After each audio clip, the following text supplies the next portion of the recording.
हम सदा अपने आराध्य भगवान विष्णु का गुणगान करते हैं, किंतु वे हमसे प्रसन्न क्यों नहीं होते?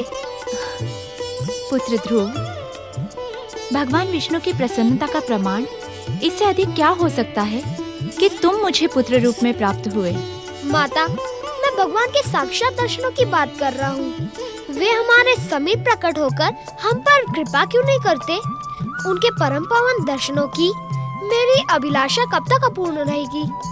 पुत्र ध्रुव, तुम्हारे जन्म लेते ही भगवान विष्णु ने साक्षात प्रकट होकर हमें अपने दिव्य दर्शनों से धन्य किया था। तुम उस समय अबोध थे, इसी कारण तुम्हें उस घटना का स्मरण नहीं है। जब जन्म के समय दर्शन दिए थे, तो अब वे दर्शन क्यों नहीं देते? मैं उनके दर्शनों के लिए तड़प रहा हूँ माता।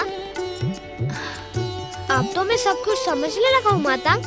भगवान तो सदा भक्तों के समीप ही रहते हैं। जब भक्तों पे कोई संकट आता है तो वे प्रकट हो जाते हैं।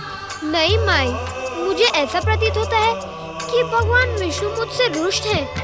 मैं जब भी इस मूर्ति को देखने का प्रयास करता हूँ, मुझे वो दिखाई नहीं देते। वे मुझसे रुष्ट हैं। नहीं ध्रुव, भगवान अपने भक्तों से कभी भी रुष्ट नहीं होते। वे तो दया के सागर हैं, कृपा के स्वरूप हैं। उनकी अनंत कृपा के कारण ही मैंने अपार दुख सहकर भी दुखों का तनिक भी अनुभव नहीं किया। मेरी बात पर विश्वास करो माता। भक्तवत्सल भगवान विष्णु हम पर प्रसन्न नहीं है। ये तू कैसे कह रहा है पुत्र? मैं कैसे तेरी बात पर विश्वास करूं? माता, एक दिन मैं तुम्हें बिना बताए वन निकल गया था। तब मुझे पता चला कि हमारे आराध्य भगवान विष्णु हम पर प्रसन्न नहीं है। तू वन गया था? किंतु मैं तो तुझे सदा अपने साथ रखती हूँ। तू वन जाता तो क्या मुझे पता न चलता? पुत्र, एक भक्त को सदा सत्य का पालन करना ही उचित है। मैं सत्य कह रहा हूँ माई। 2 दिन पूर्व जब तुम और माता दोनों गहरी नींद में थे, तो मैं वन की ओर निकल गया था। ज्ञात है क्यों? मुझे ऐसा लगा कि कोई मुझे मेरा नाम लेकर पुकार रहा है। अपने आकर्षण से मुझे अपने ओर खींच रहा है। मुझे ऐसा लगा कि कोई मुझे मेरा नाम लेकर पुकार रहा है। अपने आकर्षण से मुझे अपने ओर खींच रहा है।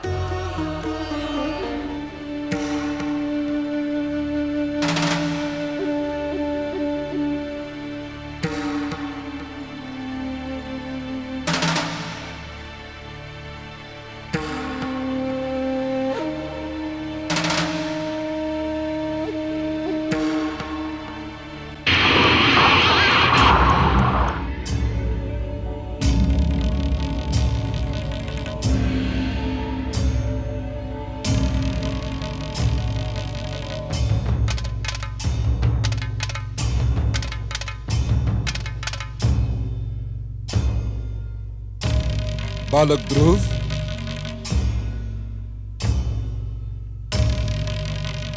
मेरे समीप आओ।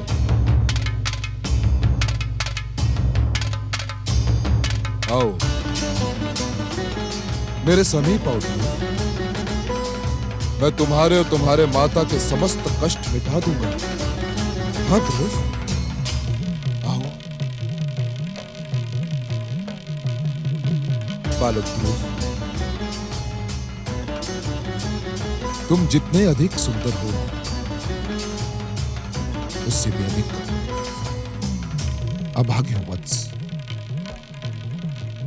जिस दिन से तुम अपनी माता के गर्भ में आए, उस दिन से तुम्हारी माता सुनीति पर दुर्भाग्य के पहाड़ टूट पड़े। अरे अरे अरे, महारानी होते हुए भी उसे भिखारन बना दिया गया।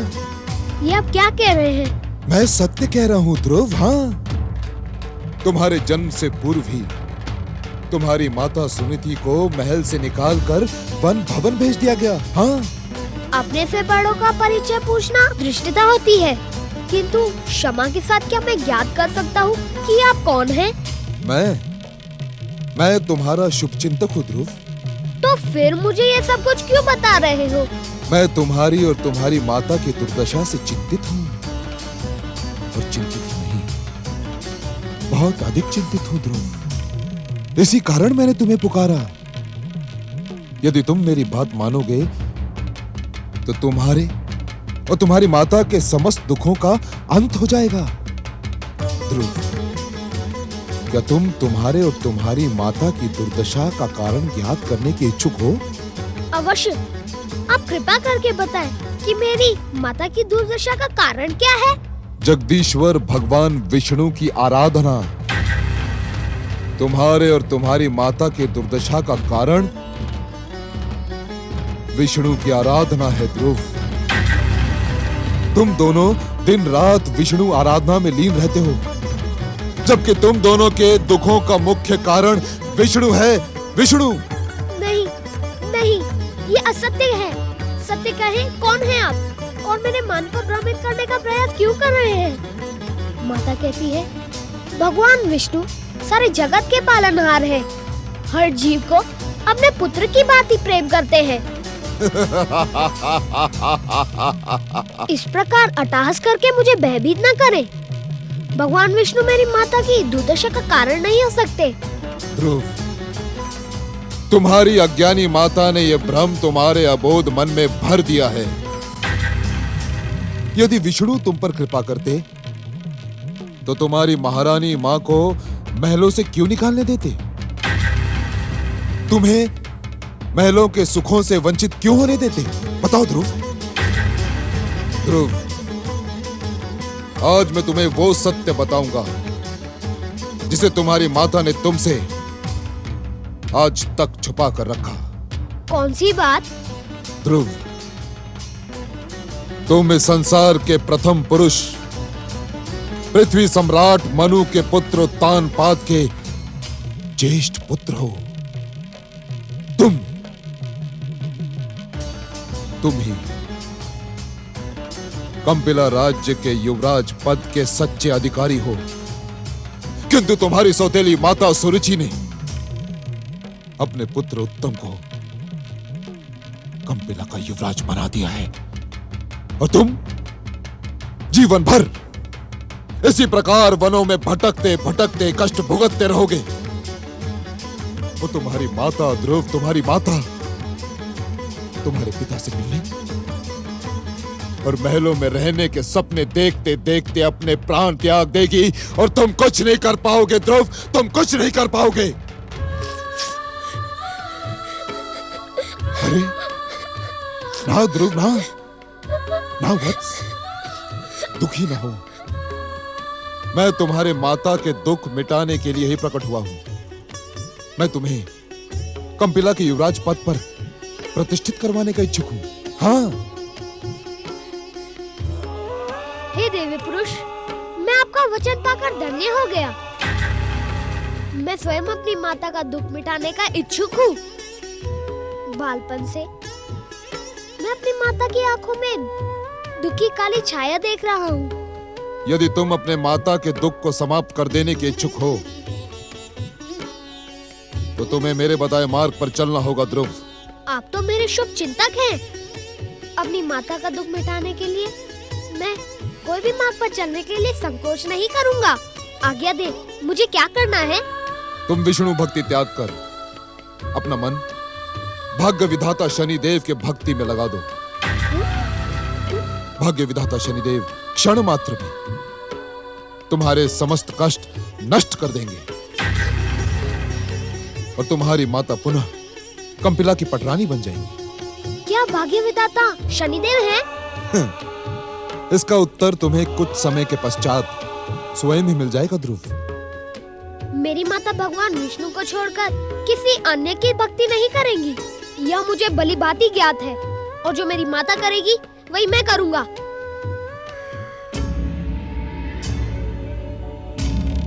मूर्ख ध्रुव, ठहर जाओ।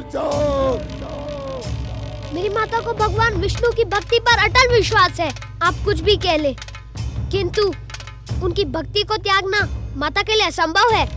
यदि तुझे तेरे विष्णु पर इतना विश्वास है तो जाकर पूछना उससे कि उसने तेरी और तेरी माता की ऐसी भयानक दुर्दशा क्यों की? तुझे तेरे अधिकारों से वंचित क्यों रखा? तुझे वनों में ठोकरें खाने के लिए जन्म क्यों दिया? जाकर पूछना उससे।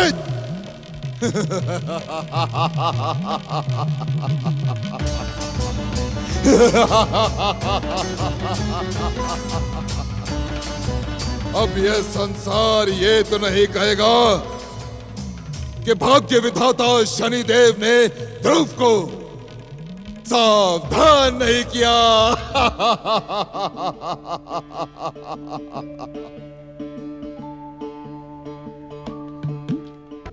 शनिदेव हमारा कभी पीछा नहीं छोड़ेंगे बिटिया रानी। शनिदेव का प्रतिशोध और शत्रुता कभी समाप्त नहीं होती।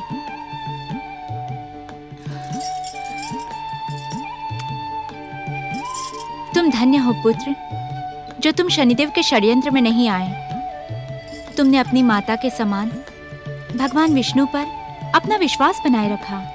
माता, क्या इस घटना का ज्ञान हो जाने के पश्चात भी आपको विश्वास नहीं होता कि हमारे आराध्य भगवान विष्णु हमसे रुष्ट हैं?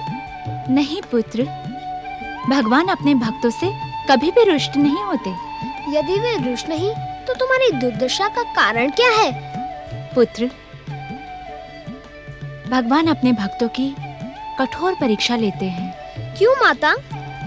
उनकी कठोर परीक्षा का कारण है कि वे किसी को अपनी भक्ति की अमूल्य निधि प्रदान करने से पहले ये अवश्य ज्ञात कर लेते हैं कि उनका भक्त अपनी स्वार्थ सिद्धि के लिए तो भक्ति नहीं कर रहा। यदि भक्त सच्चा हुआ तो भक्त वत्सल भगवान उसे अपनी कृपा से धन्य कर देते हैं। माता, प्रभु का ये परीक्षा का क्रम कब तक चलता रहेगा?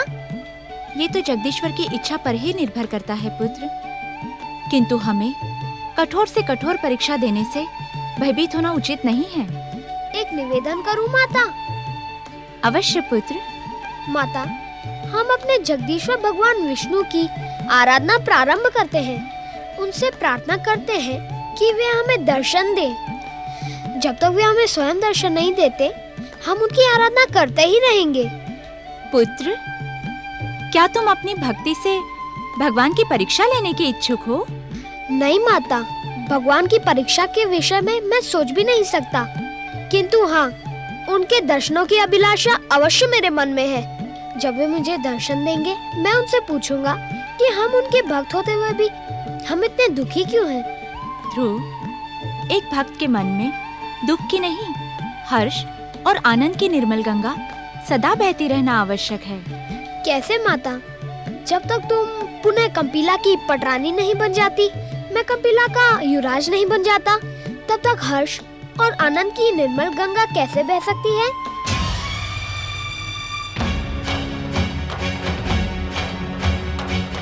पुत्र, क्या शनिदेव ने तुम्हें सब कुछ बता दिया? शनिदेव? हाँ पुत्र, 2 दिन पूर्व वन में जिन्होंने तुम्हें दर्शन दिए थे, वे शनिदेव ही थे। मनुवंश से उनकी शत्रुता जगत विख्यात है। तुम्हें यह सब बताकर शनिदेव ने उचित नहीं किया। माता, यदि वे शनिदेव थे तो उन्होंने मुझे सब कुछ सत्य बताकर मुझ पर उपकार किया है। किस प्रकार? माता, अब हम अपने अधिकार पाने के लिए जगदीश्वर भगवान विष्णु को विवश कर देंगे? नहीं पुत्र, नहीं, ऐसे वचन ना बोल पुत्र। भगवान विवशता से नहीं, भक्ति से प्रसन्न होते हैं। यदि तुम्हें उनके दर्शनों की इतनी अधिक कामना है तो उनकी भक्ति कर, अपनी भक्ति से उन्हें प्रसन्न कर, वे अवश्य तेरी कामना पूर्ण करेंगे। माता, मैं मनुवंशी ध्रुव ये वचन लेता हूँ कि अपनी अटल भक्ति से अब जगदीश्वर भगवान विष्णु को प्रसन्न करूँगा, उनके परम पावन दर्शनों का सौभाग्य प्राप्त करूँगा। हमें ज्ञात है महादेवी लक्ष्मी कि तुम इस समय भक्त शिरोमणि नारद के विषय में सोच रही हो, किंतु हम इस समय शंकाग्रस्त बालक ध्रुव के विषय में सोच रहे हैं। सुनीति के पुत्र के विषय में? हाँ महादेवी, विध्वंसक शक्तियों के अधिष्ठाता शनिदेव ने बालक ध्रुव को भ्रमित करने का भरसक प्रयत्न किया, किंतु ध्रुव की भक्त आत्मा भ्रमित नहीं हुई। परंतु क्या प्रभु? महादेवी, इस समय मेरी गंभीर सोच का कारण यह है कि भक्त ध्रुव को महानता और पूजनीय पद तो कठोर परीक्षाओं से ही प्राप्त होगा। स्वामी, बालक ध्रुव के मन में आपके परम पावन दर्शनों की प्रबल इच्छा उत्पन्न हुई है। क्या आप उस बालक की यह इच्छा पूर्ण नहीं करेंगे? महादेवी, बालक ध्रुव के भीतर स्थिर हमारी अमिट भक्ति तभी जागृत होगी जब उसमें हमारे दर्शनों की अभिलाषा अधीरता की चरम सीमा तक पहुंचेगी। स्वामी, आप करुणा निधान हैं, दया के सागर हैं, कृपा की मूर्ति हैं। फिर एक भक्त के लिए ऐसा कठोर निर्णय क्यों? महादेवी, आप सागर पुत्री हैं ना? तनिक मेरे एक प्रश्न का उत्तर दें। पूछे स्वामी। क्या कोई व्यक्ति अनंत सागर को बिना अदम्य उत्साह और साहस के पार कर सकता है? नहीं स्वामी। तो ध्रुव भी कैसे कर सकता है? ध्रुव को भी निरंतर हमारी भक्ति में लगे रहकर अनेक बाधाओं का सामना करना है। महादेवी लक्ष्मी, जिस भक्त को आकाश की अनंत ऊंचाइयों का स्पर्श करना हो, भक्ति की पराकाष्ठा तक पहुंचना हो, उसके लिए कठोर साधना और अटल तपस्या अनिवार्य है। प्रभु, तनिक बालक ध्रुव की आयु तो देखें। ध्रुव का मन कोमल है, आयु अबोध है। आप उस पर दया करें प्रभु। अबोध आयु के कारण कहीं उसके मन से आपकी श्रद्धा और आस्था डिग न जाए। तुम्हारी चिंता व्यर्थ है महादेवी। ध्रुव का अस्तित्व ही श्रद्धा, आस्था और भक्ति के तत्वों से निर्मित हुआ है। यदि ऐसा न होता तो हम स्वयं उसके जन्म पर प्रकट होकर उसका नाम ध्रुव ना रखते।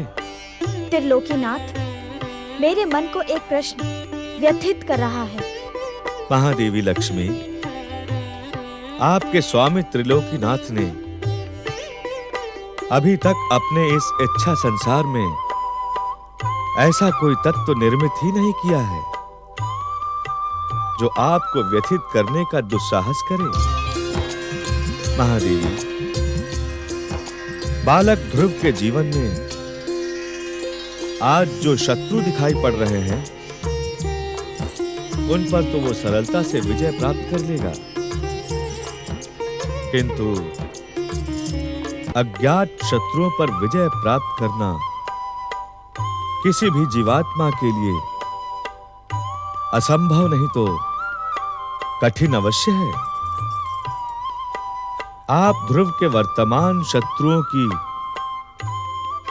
शत्रुता का परिणाम याद करने की इच्छुक थी ना?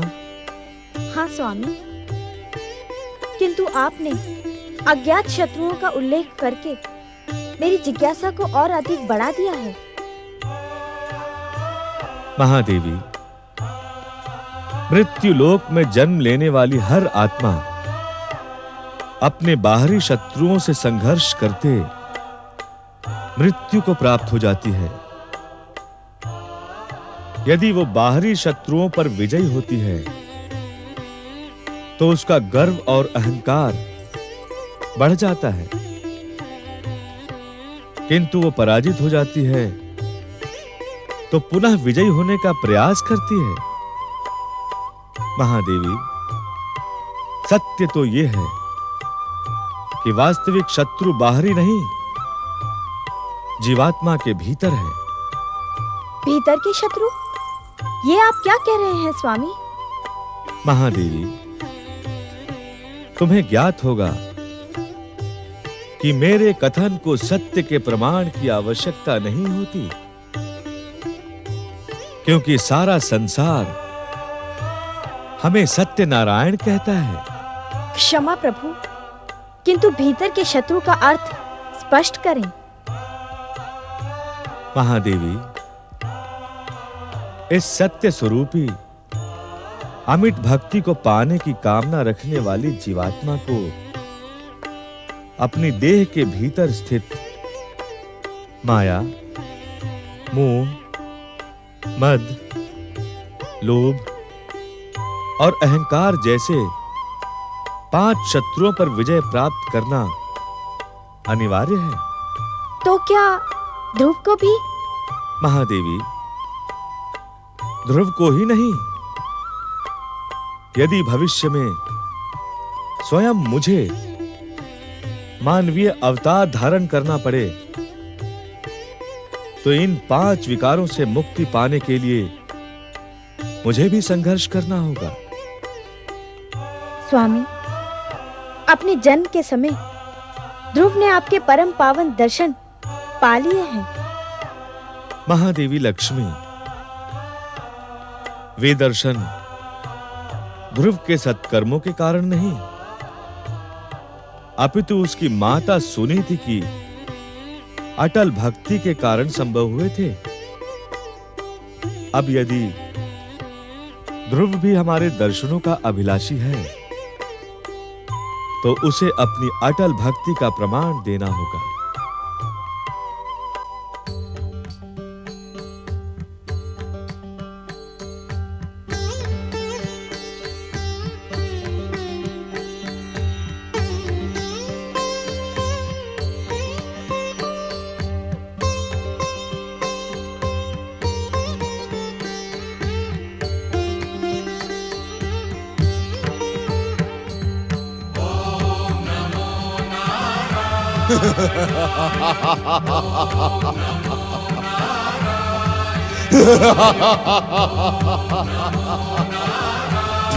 मूर्ख ध्रुव, ठहर जाओ। मेरी माता को भगवान विष्णु की भक्ति पर अटल विश्वास है। आप कुछ भी कह ले, किंतु उनकी भक्ति को त्यागना माता के लिए असंभव है। यदि तुझे तेरे विष्णु पर इतना विश्वास है, तो जाकर पूछना उससे कि उसने तेरी और तेरी माता की ऐसी भयानक दुर्दशा क्यों की? तुझे तेरे अधिकारों से वंचित क्यों रखा? तुझे वनों में ठोकरें खाने के लिए जन्म क्यों दिया? जाकर पूछना उससे।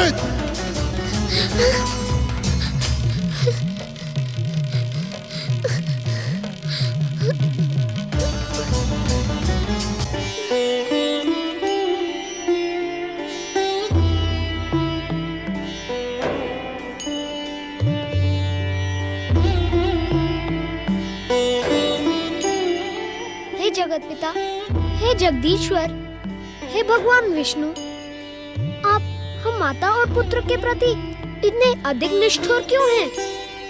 मेरी माता अपनी अटल श्रद्धा के साथ आपकी आराधना करती है।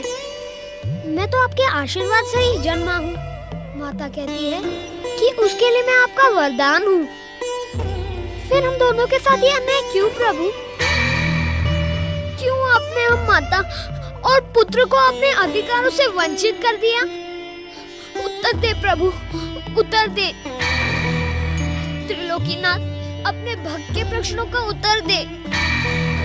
क्षमा करे त्रिलोकीनाथ, यदि आपके भक्तों के साथ ऐसा अन्याय होता रहा, तो आपकी पूजा, आराधना, भक्ति भला कौन करेगा? उत्तर दे प्रभु, अपने भक्त की जिज्ञासा का शमन करे। उत्तर दे जगदीश्वर, उत्तर दे। क्यों वन की ठोकरें खाने का निरर्थक वरदान मेरी माता को दिया? क्या मैं अपनी माता के लिए अशुभ हूँ? उत्तर दे प्रभु, क्या मेरे ही कारण मेरी माता को भयंकर कष्ट भोगने पड़े? क्यों प्रभु, क्यों? उत्तर दे प्रभु, उत्तर दे, मेरे प्रश्नों का उत्तर दे, उत्तर दे, उत्तर दे प्रभु, उत्तर दे, मेरे प्रश्नों का उत्तर दे प्रभु, उत्तर दे।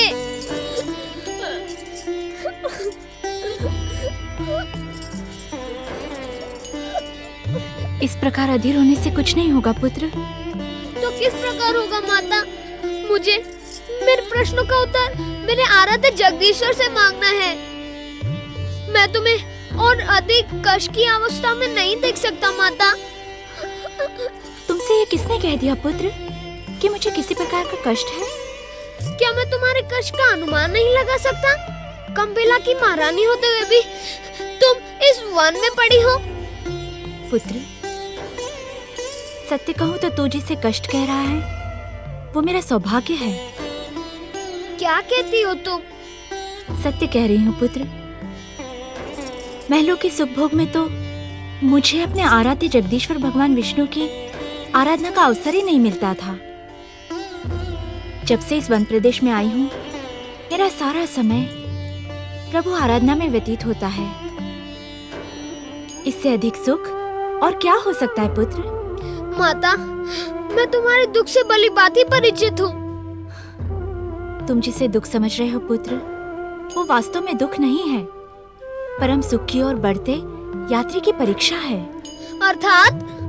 अर्थात हमारे आराध्य जगदीश्वर भगवान विष्णु हमारी भक्ति की परीक्षा ले रहे हैं। हमें ये परीक्षा प्रसन्न मन से देनी है। दुखी और अधीर होकर हम कभी भी इस परीक्षा में सफल नहीं हो सकते। मैं कुछ समझा नहीं माता। हमारा जीवन एक परीक्षा है। अनेक जीवात्माएं जीवन प्राप्त करके भी उस परीक्षा को ज्ञात नहीं कर पाती। कौन सी परीक्षा माता? भक्ति की परीक्षा पुत्र। ये परीक्षा अन्य सभी परीक्षाओं से कठिन है, किंतु यदि सध जाए तो इससे सरल अन्य कोई परीक्षा नहीं। पुत्र, इस परीक्षा की सफलता के लिए धैर्य की सबसे अधिक आवश्यकता होती है। नहीं माँ, नहीं, मैं और अधिक धीरज नहीं रख सकता। जो अन्याय मेरे पिता ने तुम्हारे साथ किया है उसका मैं विरोध करूंगा। सबसे अधिक अन्याय तो महाराज उत्तानपाद ने तुम्हारे साथ किया है पुत्र। इतने वर्ष बीत गए तेरे जन्म को, किंतु कभी उन्होंने तेरी सुध नहीं ली। तो ही बता, इतने कठोर हृदय वाले पिता को क्या पिता कहलाने का अधिकार है संसार में? सुखिया माई, क्या कह रही हो तुम? अबोध ध्रुव को अनुचित शिक्षा दे रही हो? अनुचित को उचित समझकर कितना समय व्यर्थ कर दिया हमने। सुखिया माई, आज ये क्या हो गया है तुम्हें? क्या हो गया है ज्ञात नहीं, किंतु इस अबोध बालक की बात सुनकर अवश्य कुछ हो गया है। सुखिया माई, यदि हमारे साथ यहाँ रहने में तुम्हें तनिक भी कष्ट हो तो? ये आप क्या कह रही है बिटिया रानी? भला पुत्री के साथ रह के माता को क्या कष्ट हो सकता है? क्षमा करना, हूँ तो मैं आपकी दासी, किंतु स्नेह और प्रेम एक माँ के समान करती हूँ, एक माँ के समान। माँ के समान नहीं सुखिया माई, तुम मेरी माँ ही हो। भले ही तुमने मुझे जन्म न दिया हो, किंतु प्रेम और स्नेह तो जन्म देने वाली माँ से भी कहीं अधिक किया है। तुम्हें दुखी करने का उद्देश्य नहीं था मेरा, किंतु ध्रुव को सत्य, अनुशासन और मर्यादा के जिस पद का ज्ञान हमें कराना है, वह एक छोटी सी भूल से भी भटक सकता है। यदि ध्रुव अपने पिता से अपना अधिकार मांगने के इच्छुक है, तो हम इन्हें क्यों मना करें? क्योंकि ये अधिकार ध्रुव के पिता ने ध्रुव की माता से नहीं छीने, अपितु स्वयं ध्रुव की माता ने उन्हें ये अधिकार प्रदान किया है। ये मेरे भाग्य का दोष नहीं सुखिया माई, अपने स्वामी के प्रति अटल निष्ठा का प्रमाण है। तुम्हारी निष्ठा का कष्ट हमारा ध्रुव क्यों भोगे? क्योंकि मैंने स्वामी और सुरुचि को वचन दिया था कि सुरुचि का पुत्र ही कंपिला का युवराज बनेगा। सत्य है, किंतु ऐसा वचन आपने कोई नहीं दिया था कि सुरुचि के विवाह के पश्चात आप महाराज उत्तानपाद की पत्नी बने रहने का अधिकार भी खो देंगी और इस प्रकार एक साधारण स्त्री की भांति इस वन में अपना जीवन व्यतीत करेंगी। क्षमा करें माताश्री, यदि ये भाग्य का दोष है तो मैं भाग्य ही पलट दूंगा, और यदि यह मेरी विमाता सुरुचि का अत्याचार है तो मैं अपने पिताश्री से अत्याचार का कारण पूछूंगा। माता, यदि भगवान विष्णु हम पर कृपा के इच्छुक नहीं है, हमें हमारा अधिकार देने के इच्छुक नहीं है, तो हम कब तक उनकी कृपा पर विश्वास करके बैठे रहेंगे? मुझे कुछ करना ही होगा। निश्चिंत रहो माता, महाराज उत्तानपाद से मैं अपना अधिकार प्राप्त करके ही रहूंगा। ऐसा न करना पुत्र, तेरी भी माता सुरुचि कदापि तेरी इच्छा पूर्ण नहीं होने देगी। तू वहां से अपमानित होकर लौट आएगा और ये आघात तेरी माता सह नहीं पाएगी। माता, तुम तो सदा कहती हो कि अन्याय करने वाले से अधिक दोषी अन्याय सहने वाला होता है। माता, मैं तुम्हें अन्याय सहने का दोषी नहीं बनने दूंगा। यदि तुमने मुझे मेरा अधिकार मांगने से मना किया तो महाराज उत्तानपाद के अन्याय बढ़ते ही चले जाएंगे। हमारे समान ज्ञात नहीं कितने प्रजाजन उनके अन्याय और अहंकार से पीड़ित होते रहेंगे। मुझे मना ना करो माता, ना करो। बिटिया रानी, पुत्र ध्रुव उचित कह रहे हैं। आप इन्हें अपनी स्वीकृति प्रदान करें। कैसे स्वीकृति प्रदान करूं सुखिया माई, कैसे? जबकि मैं सुरुचि के स्वभाव से भली भांति परिचित हूँ। ध्रुव के जाने पर वे स्वामी के जीवन में कष्टों का तूफान ला देंगी। पुत्र ध्रुव, भगवान विष्णु की श्रद्धा पर विश्वास रखो। वे जो कुछ भी करेंगे उसी में हमारा कल्याण है। कैसे विश्वास करूं माता? भगवान विष्णु ने मेरे प्रश्नों के उत्तर भी नहीं दिए, मुझे दर्शन देने की अभिलाषा पूर्ण भी नहीं की, और मेरे प्रश्नों के उत्तर तुम्हारे पास भी नहीं है। मैं क्या करूं माता, मैं क्या करूं? धैर्य धारण करो मेरे पुत्र। भगवान विष्णु की कृपा से तुम्हें ऐसे अधिकार प्राप्त होंगे जिनसे युगों युगों तक ये संसार प्रेरणा प्राप्त करेगा। किंतु कुछ पाने के लिए धैर्य और प्रतीक्षा अनिवार्य है। धैर्य धारण करो पुत्र, धैर्य धारण करो।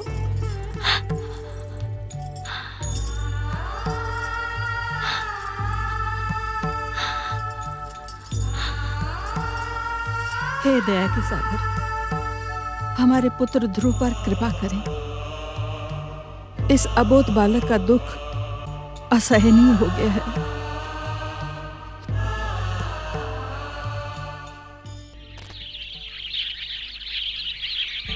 ओम नमो नारायणाय, ओम नमो नारायणाय, ओम नमो नारायणाय।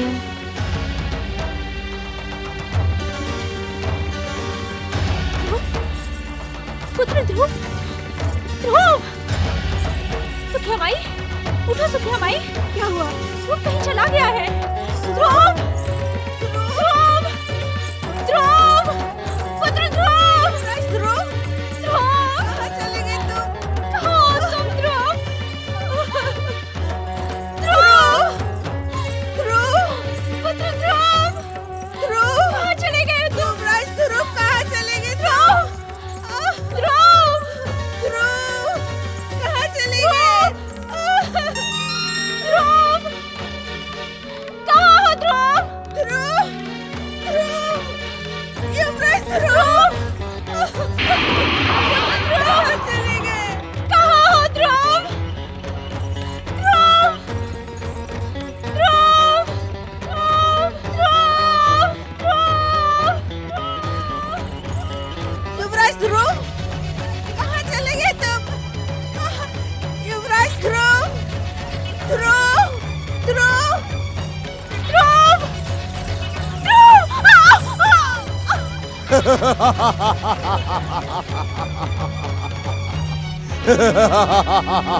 ध्रुव,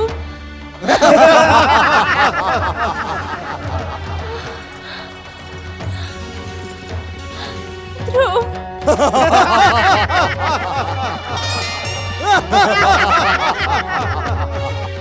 शनिदेव, दूसरों का दुख देखकर इस प्रकार असुरों की भांति आनंदित ना हो। शनि, तू मेरा पुत्र है। अपने निकृष्ट आचरण से मेरा नाम और अधिक कलंकित ना कर। बंद कर यह अट्टहास। यदि मेरे अट्टहास से आपका नाम कलंकित होता है तो मैं और अधिक अट्टहास करूंगा। ज्ञात नहीं मेरे कौन से दुष्कर्म थे कि मुझे तुम्हारे जैसा पुत्र मिला।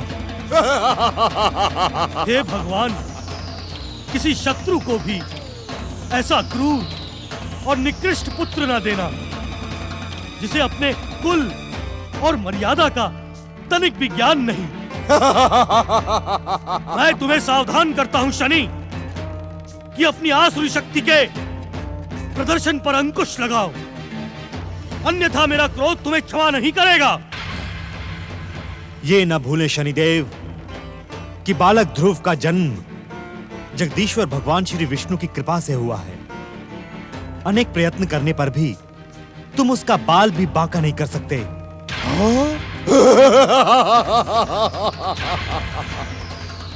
देखता हूं कि तुम्हारे भगवान जगदीश्वर विष्णु ध्रुव के दुर्भाग्यपूर्ण परिणामों से उसे कैसे बचाते हैं। मेरी विध्वंसक, विनाशक, भयानक और मारक शक्तियां ध्रुव के जीवन में भूचाल ला देंगी। भूचाल।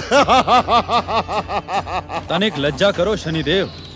हमारे हाथों इतनी बार प्रताड़ित होने के बाद भी आपकी सद्बुद्धि जागृत नहीं हुई। क्या आपको अपना अपमान कराने में ही आनंद आता है? यदि सात्विक ग्रहों द्वारा आप अपना अपमान कराने के इच्छुक नहीं हैं, तो ध्रुव के जीवन पर से अपनी काली छाया हटा लें। मूढ़ बुद्धि, तेरा सर्वनाश अब निकट है। तू विध्वंसक शक्तियों के अधिष्ठाता शनिदेव को चुनौती देने का दुस्साहस कर रहा है। तू ज्ञात नहीं कि किस मूर्ख ने तो जैसे अज्ञानी और निर्बल ग्रह को ग्रहों का युवराज बना दिया। अरे तू तो भाग्य विधाता शनिदेव का सेवक बनने के भी योग्य नहीं है।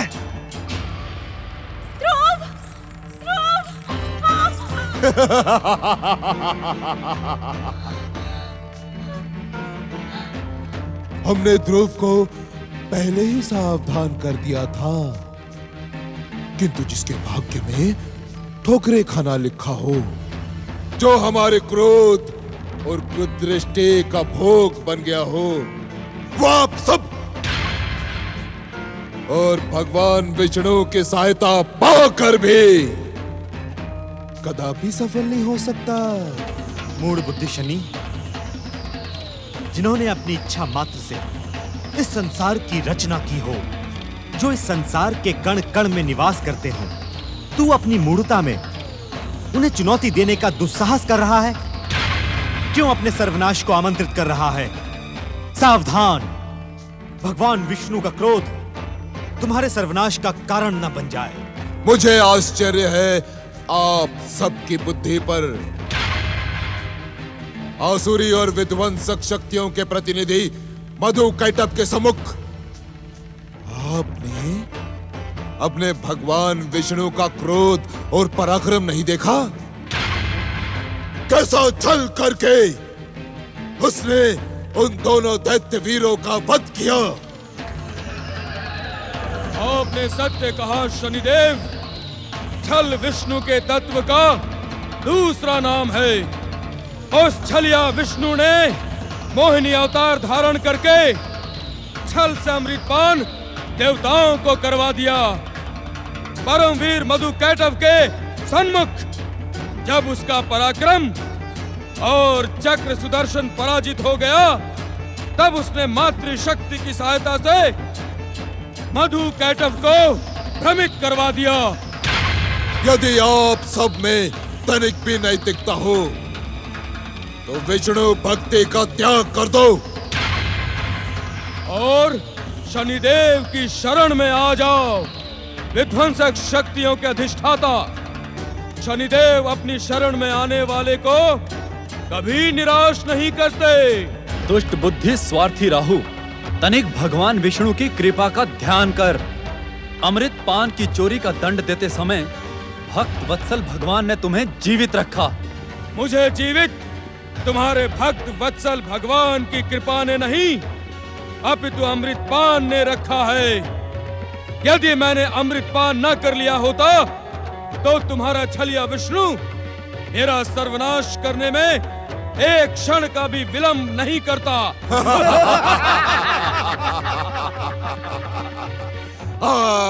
आज तुम्हारा परम विष्णु भक्त ध्रुव अपने पिता से न्याय और अधिकार मांगने जा रहा है, किंतु जिस व्यक्ति के कुंडली में शनिदेव की 7.5 की महादशा चल रही हो, वो भाग्य विधाता शनिदेव की इच्छा के बिना किसी को क्या न्याय और क्या अधिकार प्रदान करेगा।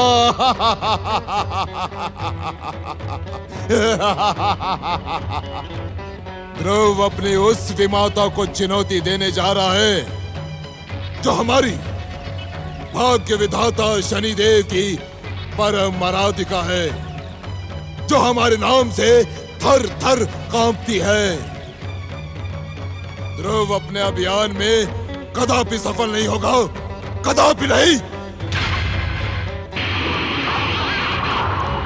गृहपति सूर्यदेव, शनि की दुष्टता ने आज हमें ही नहीं अपितु हमारे आराध्य जगदीश्वर भगवान विष्णु की गरिमा और पराक्रम को चुनौती दी है। गृहपति सूर्यदेव, आप शीघ्र निर्णय करें। हम शनि को उसकी दुष्टता के लिए क्षमा नहीं करेंगे। गृहपति सूर्यदेव, आप अपना भयानक और दाहक रूप प्रकट करके शनि देव की चुनौती का उत्तर दें और उसे इस योग्य ही न रहने दें कि वो परम भागवत भक्त ध्रुव को हानि पहुंचा सके। आप सत्य कह रहे हैं चंद्रदेव। अब हमारा धैर्य समाप्त हो गया है। विधि के विधान के अनुसार हम अपने पुत्र को समाप्त तो नहीं कर सकते, परंतु आज हम उसे इस योग्य भी नहीं रहने देंगे कि वो जगदीश्वर भगवान विष्णु की परम सत्ता को चुनौती देने का दुस्साहस कर सके। भास्कर रूपी सूर्य की दाहक शक्ति प्रकट। नारायण नारायण। देवगुरु, सूर्यदेव से कहें कि वे शनिदेव को दंडित ना करें। ये आप क्या कह रहे हैं देवर्षि? शनि को उसकी दुष्टता का दंड देना क्या अनुचित है? नारायण नारायण। दुष्टों को उनकी दुष्टता का दंड मिलना भला अनुचित कैसे हो सकता है? तो आप गृहपति सूर्यदेव को मना क्यों कर रहे हैं? आप उन्हें अपना दाहक रूप प्रकट करके शनि को दंडित करने दीजिए। नारायण नारायण। ग्रहों के युवराज बुध क्रोध किसी दूसरे का नहीं, स्वयं के ही विवेक का सर्वनाश कर देता है। देवर्षि, शनि देव की दुष्टता को देखकर हम उन्हें दंडित किए बिना नहीं रह सकते। नारायण नारायण।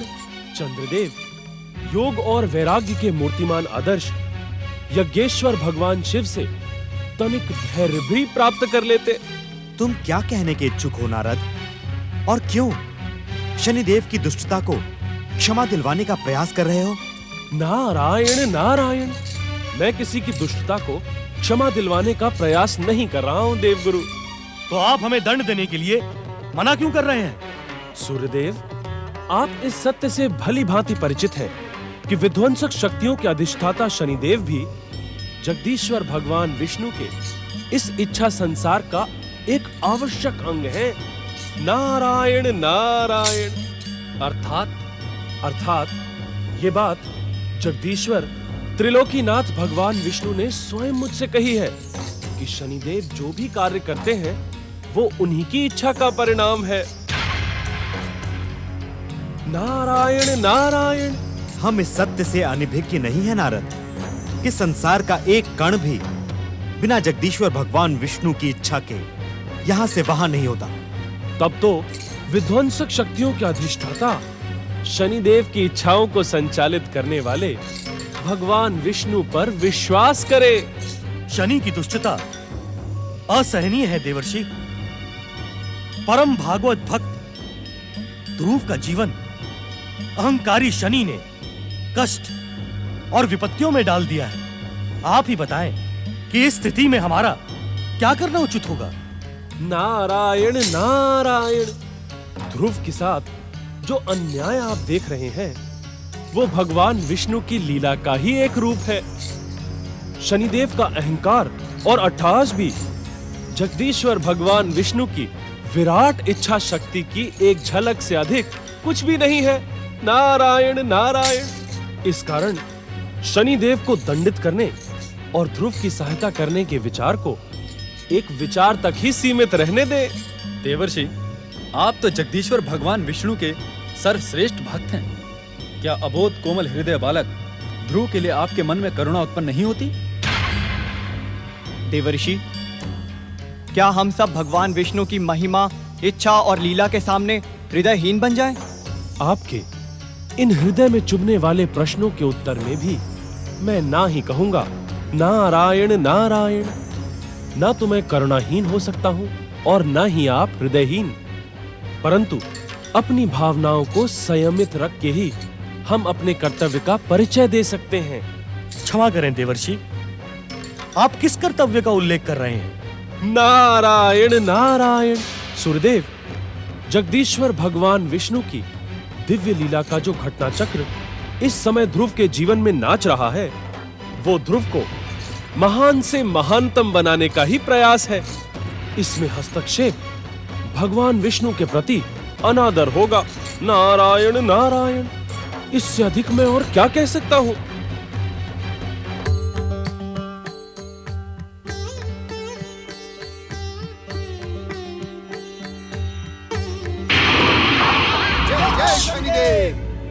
परम मित्र साढ़े साथी, ध्रुव जैसे अबोध बालक का जीवन यदि हमने संकट में डाल दिया तो हमारे भाग्य विधाता स्वामी हमारे सभी अपराधों को क्षमा कर देंगे। किंतु उसे संकट में डालेंगे कैसे?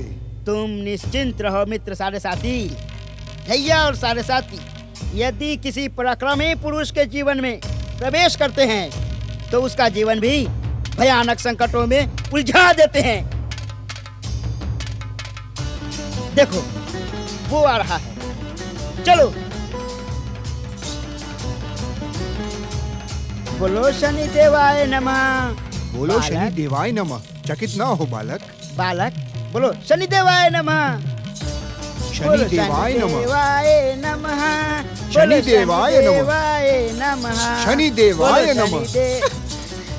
सुनीति पुत्र ध्रुव, हम तुम्हारे लिए शनिदेव का संदेश लेकर आए हैं। शनिदेव का संदेश सुनो। तुम जहाँ जा रहे हो वह मार्ग तुम्हारे लिए कष्टदायक सिद्ध होगा। भयानक कष्टदायक। क्षमा करें साधु महाराज, आपको मेरे कार्य सिद्ध होने की इतनी अधिक चिंता क्यों है? क्योंकि तुम एक कोमल हृदय बालक हो। भाग्य विधाता शनिदेव के आदेश पर हम तुम्हारा मार्गदर्शन करने यहाँ उपस्थित हुए हैं। कृपा निधान, शनिदेव महान है, परम दयालु हैं। तुम्हारा दुख उनसे देखा नहीं जाता। मेरी माता कहती है कि शनिदेव मुझे भ्रमित करने के इच्छुक हैं। क्षमा करें, मैं उनकी भक्ति कदापि नहीं करूंगा। ध्रुव, तुम अपनी मूर्खता, अज्ञान और दुष्टता के कारण विध्वंसक शक्तियों के अधिष्ठाता शनिदेव को रुष्ट व क्रोधित करने का दुस्साहस न करो।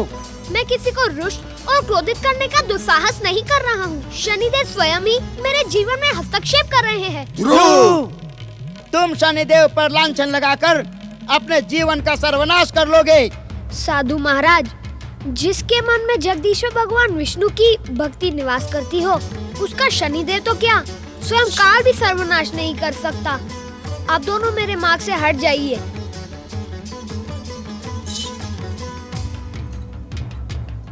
कर क्यों नहीं सकते? हम अपनी शक्ति से इस दुष्ट बालक को नष्ट कर देंगे। यदि हमने इस बालक का सर्वनाश कर दिया तो स्वामी हम पर अत्यंत प्रसन्न होंगे। जय जय शनिदेव।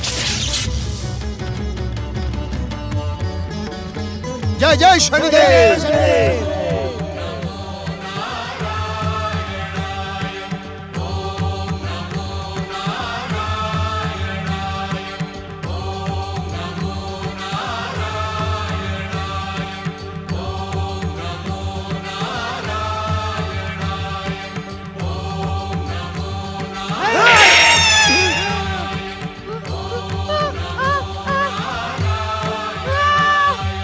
मुझे तो ये बालक मायावी लगता है।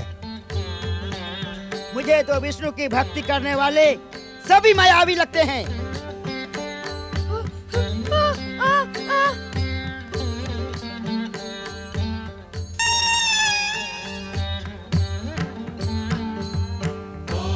चलो शनिदेव का नाम लेकर आज इस माया को भी समाप्त कर देते हैं। चलो आओ।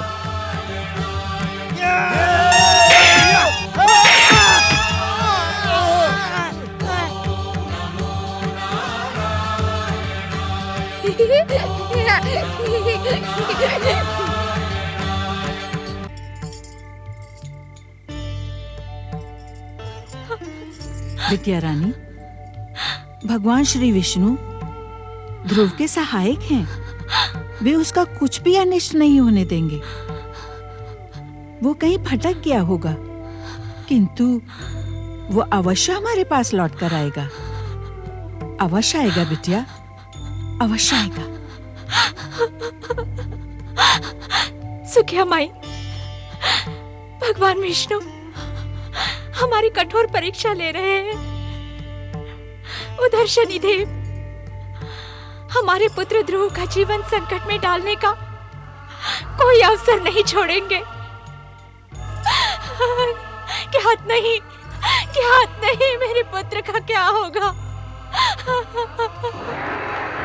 नारायण नारायण।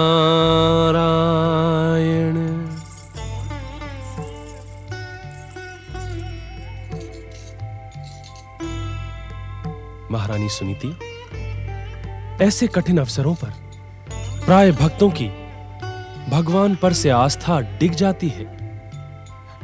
न उन्हें स्वयं पर विश्वास रहता है और न ही अपने आराध्य पर। मैं क्या करूं देवर्षि, मैं क्या करूं? मेरा पुत्र ध्रुव कहीं चला गया है।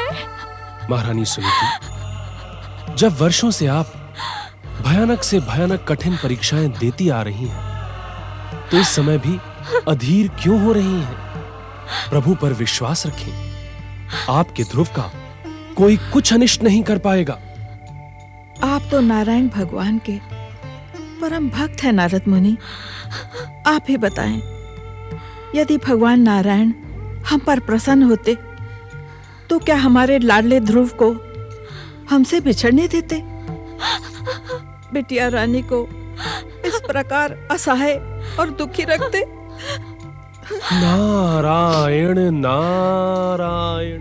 देवर्षि, हमें भली भांति ज्ञात है कि प्रभु हमारी परीक्षा ले रहे हैं।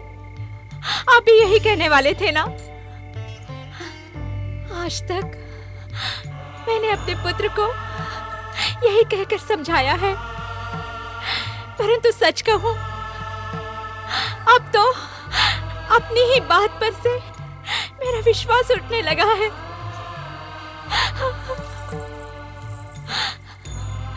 देवर्षि, मुझे मेरे पुत्र से मिलवा दे। एक असहाय और दुखी माता पर कृपा करे, दया करे देवर्षि, दया करे। नारायण नारायण। कृपा करे हे कृपा निधान, दया करे हे दया निधान।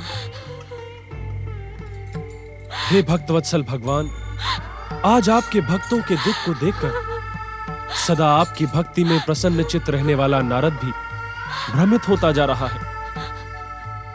हे दया निधान, दया करें, दया करें।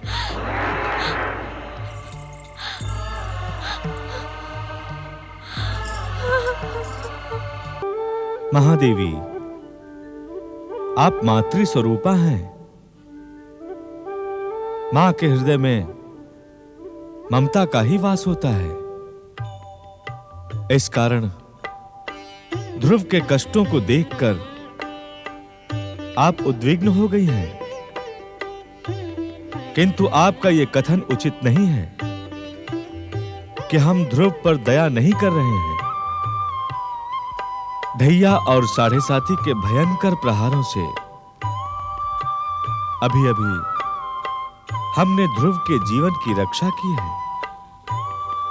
स्वामी, मुझसे सुनीति का दुख देखा नहीं जाता। आज तो महारानी सुनीति के दुखों को देखकर आपके परम भक्त देवर्षि नारद की भक्ति भी भ्रमित होने लगी। महादेवी, अपने दुखों को देखकर तो सभी दुखी होते हैं, किंतु जो दूसरों के दुखों को देखकर दुखी हो, वही सच्चा भक्त होता है। मेरी इस इच्छा संसार में जन्म पाने वाला हर जीवात्मा अपना जीवन व्यतीत करता है, किंतु जो दूसरों के लिए जीवन व्यतीत करे, वही महान और भक्त शिरोमणि कहलाता है।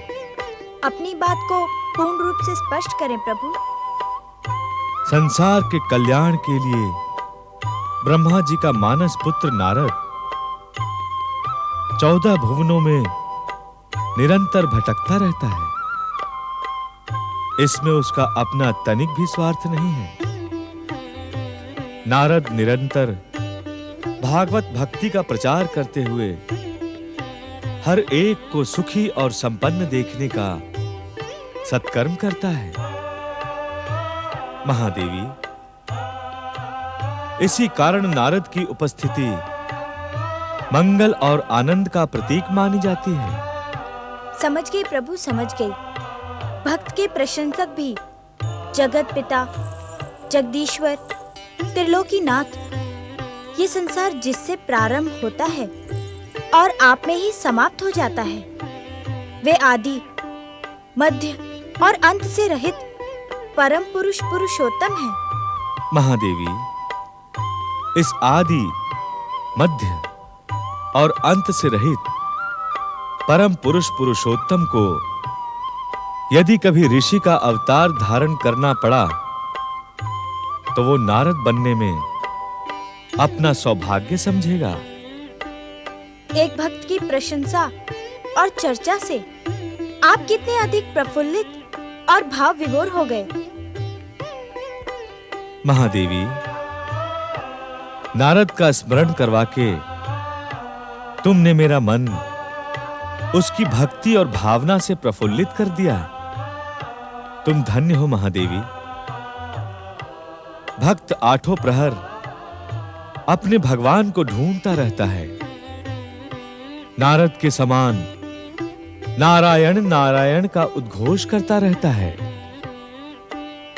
किंतु भगवान अपने भक्तों के हृदय में आश्रय पाकर परम आनंदित हो जाते हैं। प्रभु ये रहस्य? महादेवी, ये रहस्य ज्ञात करना अति कठिन है कि भक्त बड़ा है कि भगवान, क्योंकि भक्तों के बिना भगवान का क्या मूल्य। भक्त भगवान का स्मरण करके निर्भय होता है, परम शांति प्राप्त करता है, और भगवान भक्त को पाकर परम आनंदित हो जाते हैं। प्रभु, अब बंद करें ये नारद भक्ति प्रशंसा पुराण और मुझे बताएं कि आप सुनीति के दुखों का अंत कब करेंगे।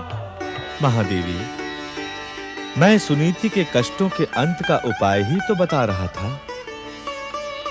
ऐसा प्रतीत होता है कि तुम मेरी बातों को ध्यान से सुन नहीं रही थी। स्वामी, ये क्या कहते हैं आप? आपकी बातों को सुनने के लिए, आपकी सेवा के लिए मुझ लक्ष्मी ने अनेकों वर्ष आपकी कठोर आराधना की है। आपके श्रीमुख से निकलने वाला हर शब्द लक्ष्मी के लिए हरि प्रसाद के समान ही पवित्र और कल्याणकारी है। महादेवी, आपको आहत करना मेरा उद्देश्य नहीं था। मैं आपकी भक्ति और समर्पण से भली भांति परिचित हूं। महादेवी लक्ष्मी जिस प्रकार अपने पति विष्णु की चरण सेवा करती है, वैसी सेवा संसार की अन्य कोई नारी नहीं कर सकती। अपनी चरण सेवा का सौभाग्य मुझे प्रदान करके आपने धन्य कर दिया प्रभु। किंतु अपने चित्त को शांत करें महादेवी। सुनीति और ध्रुव के कष्टों के प्रसंग पर मैं नारद की परम भक्ति का उल्लेख इसी कारण कर रहा था कि एक भक्त का समर्पण उसे किस प्रकार भक्त शिरोमणि बना सकता है। अपने सत्कर्मों से आज नारद जिस स्थान पर पहुंचा है, कल उसी स्थान पर ध्रुव को भी पहुंचना है, और इसके लिए उसके जीवन में कठोर परीक्षाएं अनिवार्य है। क्षमा करें प्रभु, किंतु नारद की आपने ऐसी कठोर परीक्षाएं नहीं ली थी। ये कहकर आप नारद के साथ अन्याय कर रही हैं महादेवी। किस प्रकार प्रभु? महादेवी, सृष्टि के रचनाकार ब्रह्मदेव का मानस पुत्र होकर हमारी भक्ति के क्षेत्र में सर्वश्रेष्ठ पद प्राप्त करना ही नारद की कठोर परीक्षा थी। अर्थात ब्रह्मा जी के मानस पुत्र होने के कारण नारद को जन्म से ही संसार का हर सुख वैभव प्राप्त था। अपने पिता के सत्कर्मों से ही नारद किसी भी दिव्य लोक में बिना स्वयं के सत्कर्म के ही प्रवेश कर सकता था। भोलेनाथ के कैलाश और हमारे वैकुंठ में नारद को जन्म से ही पुत्र के समान स्नेह और सम्मान प्राप्त था। वो तो स्वाभाविक है, किंतु जिस पुत्र को जन्म से ही इतनी सुख सुविधाएं और इतना अधिक सम्मान प्राप्त हो, वे प्रायः सत्कर्मी होने के स्थान पर दुष्कर्मी बन जाते हैं। मुझे ज्ञात है प्रभु। इतना ही नहीं महादेवी, आपको ये भी भली भांति ज्ञात होगा कि हमारा प्रमुख पार्षद और भक्त शिरोमणि बनने के लिए नारद ने 3 जन्म लेकर अपार कष्टों का सामना किया है। आज ध्रुव के जीवन में जो कुछ भी दिखाई पड़ रहा है, वो नारद के कष्टों के सन्मुख बहुत थोड़ा है। यदि ध्रुव को संसार में नारद के समान भक्त शिरोमणि बनना है, तो उसे हम में अपनी अपार श्रद्धा बनाए रखते हुए इन कष्टों को सहना ही होगा। किंतु स्वामी, ध्रुव के कष्टों का अंत कब होगा, इसी बात से मैं चिंतित हूँ। महादेवी, मुझ पर विश्वास करें और ध्रुव की चिंता छोड़कर प्रसन्न रहने का प्रयास करें। यदि आप प्रसन्न होंगी तो ये संसार प्रसन्न होगा, और यदि ये संसार प्रसन्न होगा तो संसार का पालन करने वाला जगदीश्वर सबसे अधिक प्रसन्न होगा।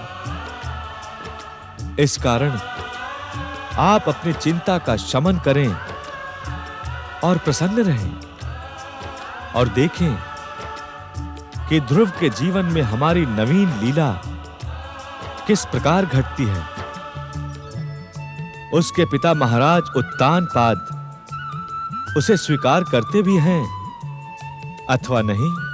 अर्थात प्रतीक्षा।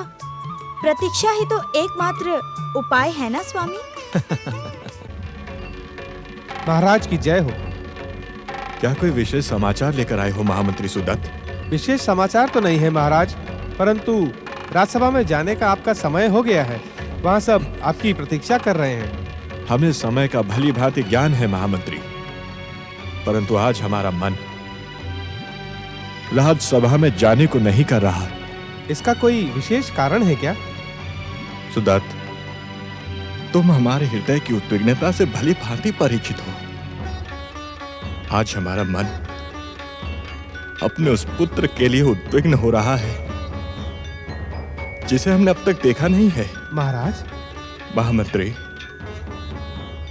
हमें उस दिन का आज भी स्मरण है जब वन महल में देवी सुनीति ने हमारे ज्येष्ठ पुत्र को जन्म दिया था। कितना भागा हूं मैं महामंत्री, अपने पुत्र के जन्म पर यह भागा उत्तानपाद प्रसन्नता भी व्यक्त नहीं कर सकता। धीरज रखिए महाराज। महारानी सुनीति की प्रसन्नता के लिए मैं वचन देकर किन संकटों में घिर गया। न तो वे स्वयं प्रसन्न हुई, न ही मैं। प्रजा की उत्तेजना के कारण सुनीति का धैर्य टूट गया। इसी कारण तो कहते हैं धैर्य जीवन की बहुमूल्य उपलब्धि है। क्षमा करें महाराज, हम इसे ऐसे भी मान सकते हैं कि यह सब कुछ इसी प्रकार घटना था। ऐसा मानते मानते ही तो कितना अधिक समय व्यर्थ हो गया। परंतु आज अपने उस पुत्र का स्मरण करके मेरा मन उद्विग्न और व्यथित हो रहा है। ज्ञात है क्यों? क्यों महाराज? क्योंकि आज उसका जन्मदिन है। क्या आपको ध्रुव की जन्मतिथि का भी स्मरण है? सुदत्त, जिसे आज तक देखा नहीं, उसकी स्मृति ही हमें हमारे कर्तव्य का ज्ञान करवाती रहती है। परंतु भाग्य के हाथों हम कितने अधिक विवश हो गए हैं, यह आपको भली भांति ज्ञात है। भगवान विष्णु की कृपा पर विश्वास रखें महाराज, वो अवश्य ही हमें इन संकटों से मुक्ति प्रदान करेंगे। जगदीश्वर के अतिरिक्त इस संसार में उत्तानपाद का अन्य कोई आश्रय नहीं है।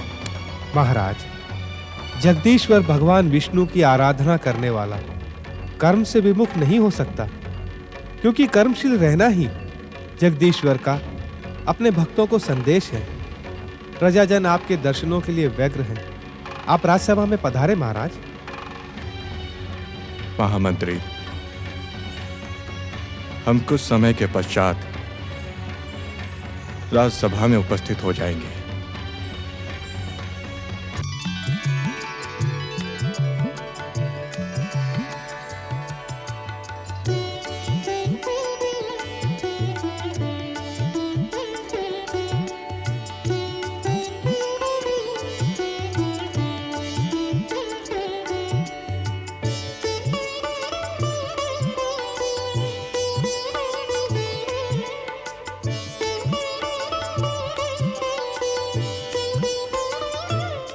कहाँ जा रहे हो?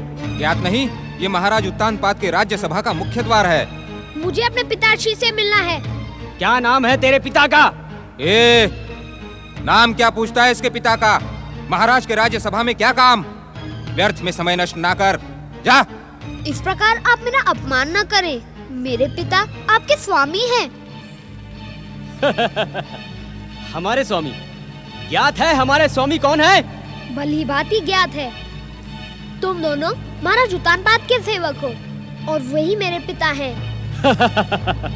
क्या महाराज उत्तानपाद तेरे पिता हैं? बावला तो नहीं हो गया है? तनिक अपनी दशा तो देख। क्या महाराज का पुत्र तेरी भांति साधारण सा हो सकता है? वस्त्रों से किसी के संबंधों का अनुमान लगाना अनुचित है। बातें तो तू ज्ञानियों के समान करता है, किंतु हम तुझे राज्यसभा में प्रवेश करने की अनुमति नहीं दे सकते। जा, लौट जा यहाँ से। मुझे विश्वास नहीं होता कि आप दोनों मनुकुल के गौरव महाराज उत्तानपाद के सेवक हो। क्या कहने का इच्छुक है तू? भाषा का इतना निम्र प्रयोग महाराज उत्तानपाद के सेवक कर ही सकते। आप मुझे पहचानते नहीं, किंतु मेरी माता सुनीति से भली भांति परिचित हो। महारानी सुनीति? क्या आप महारानी सुनीति के पुत्र हैं? हाँ, मैं उन्हीं का पुत्र हूँ। राजकुमार, इस कंपिला के वास्तविक युवराज तो तुम ही हो, किंतु इस समय कंपिला और स्वयं महाराज पर पटरानी सुरुचि का शासन है। इसी कारण आपको अपने पिता से मिलने की आज्ञा नहीं मिलेगी। अर्थात महाराज से मिलने की आज्ञा मेरी विमाता सुरुचि देती है। पटरानी सुरुचि की आज्ञा मानने को हम सब विवश हैं, राजकुमार, क्योंकि महाराज स्वयं उनका आदेश पालने को विवश हैं। अतः मैं आपसे निवेदन करता हूँ कि आप लौट जाएं। हाँ राजकुमार, पटरानी का स्वभाव उग्र और क्रूर है, कहीं वे आपका भी अपमान ना कर दे। आप लौट जाएं राजकुमार। पिताश्री से मिले बिना मैं ऐसे नहीं लौटूंगा।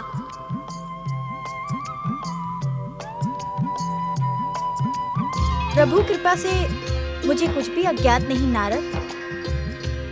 मुझे सुनीति और सुखिया के दुख और कष्टों का कारण भली भांति ज्ञात है। मुझे ये भी ज्ञात है कि बालक ध्रुव बिना अपनी माता को बताए कहीं चला गया है। नारायण नारायण। माता, इसी दुख से दुखी होकर मैं प्रभु की शरण में वैकुंठ आया था, किंतु मेरे आराध्य जगदीश्वर भगवान विष्णु स्वयं ही वैकुंठ से अनुपस्थित हैं। अब मैं क्या करूं माता? नारद, प्रभु मुझे बिना बताए अदृश्य हो गए हैं, किंतु प्रभु से किसी का दुख सुख छिपा नहीं है। वे अवश्य ही ध्रुव की रक्षा करेंगे। नारायण नारायण। आपका आश्वासन पाकर मैं धन्य हो गया माता। अब मुझे पूर्ण विश्वास है कि प्रभु सुनीति, सुखिया और ध्रुव की सहायता अवश्य करेंगे, क्योंकि आपका कथन प्रभु की प्रेरणा का परिणाम ही है। नारायण नारायण। महाराज अब तक पधारे नहीं? पता नहीं महाराज अब तक क्यों नहीं आए। महाराज इतना विलंब तो नहीं करते। महाराज के विलंब का कोई ना कोई कारण तो अवश्य होगा। महाराज के आगमन से हम समय का अनुमान लगा लेते थे, किंतु आज ज्ञात नहीं महाराज को क्या हो गया। आश्चर्य क्यों करते हो महामंत्री? अब तो कंपिला में हर ना घटने वाली ही घटना घटती है। पटरानी जी की जय हो, पटरानी जी की जय हो, पटरानी जी की जय हो, पटरानी जी की जय हो।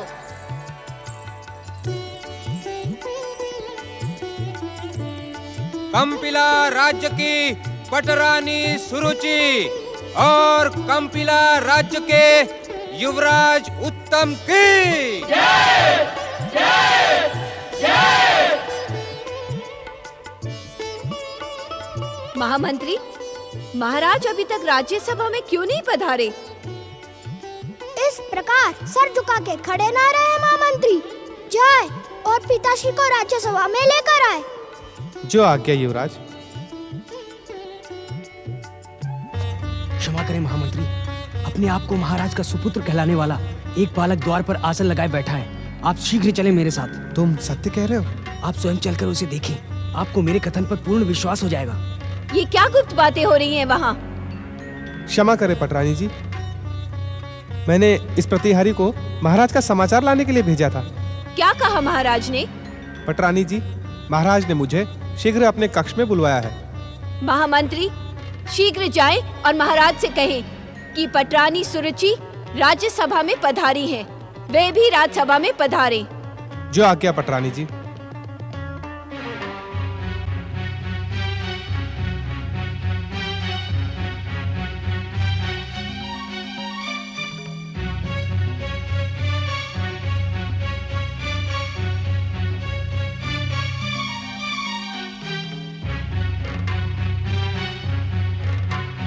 क्या आप ही हैं युवराज ध्रुव?